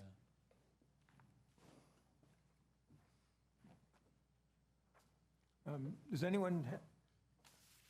I have one other thing. Because we're launching so heavily into prairie dogs, we haven't heard anything recently about the Delta dust research. And last year when we were talking about prairie dogs, remind me of the city staff member's name who... Rella Abernathy. Rella, thank you. Was talking a lot about all the research on Delta dust, and I'm wondering whether we could have an information update from Rella about Delta dust so that we had that in the context of the prairie dog issue? So I can inquire about that. What that is wrapped up in some of the tasks that you're having us work on related to the Prairie Dog Working Group that have generally been pushed out, that you and council reviewed, and we pushed out some of the plague management stuff so that we could get to other priority elements of the prairie dog management and the recommendations of the working group, as well as now the expedited review, which we're diligently working on and putting that together. I think you're right that we were trying to think through how much that would inform the questions about the agricultural issues, or whether it could continue to be kind of off when we get a prairie dog coordinator on board and start doing the plague management parts of that. What brought it to mind for me was some questions from the public about the whole prairie dog, transfer of prairie dogs and all that stuff. And somebody said, well, what about Delta dust? Why are we still using that? And, you know, it all sort of fits in. And yeah. And it really is tied to the plague management and the use of the vaccine and other considerations. So we could look at that in isolation, but I would recommend that maybe we try to keep it in the context of an overall plague management plan. But we could reach out to Rella, see if there's anything new since we last reported on any research. Sure, yep.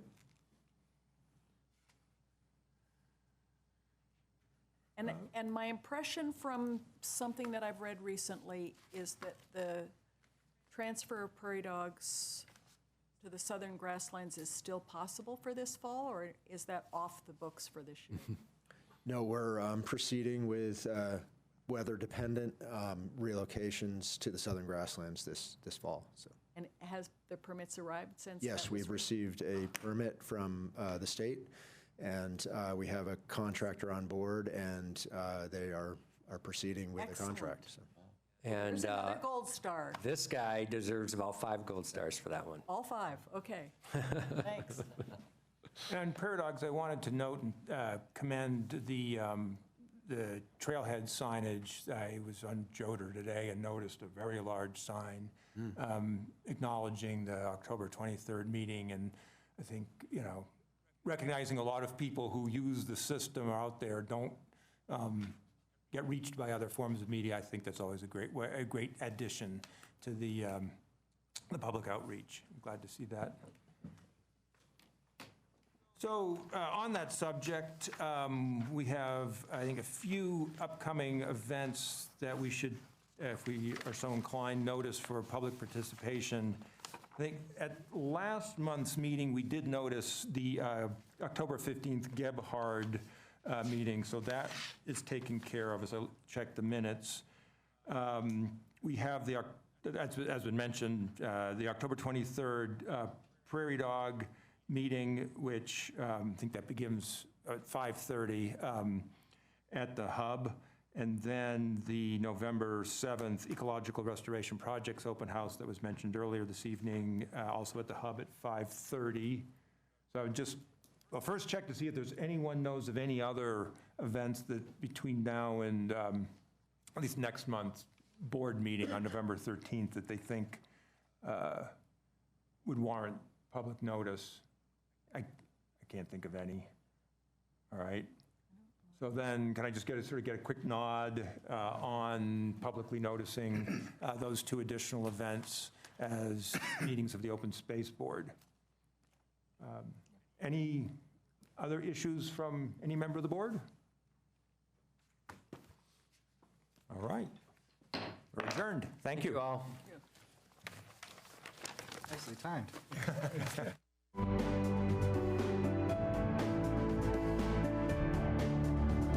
Live from Paris on France 24.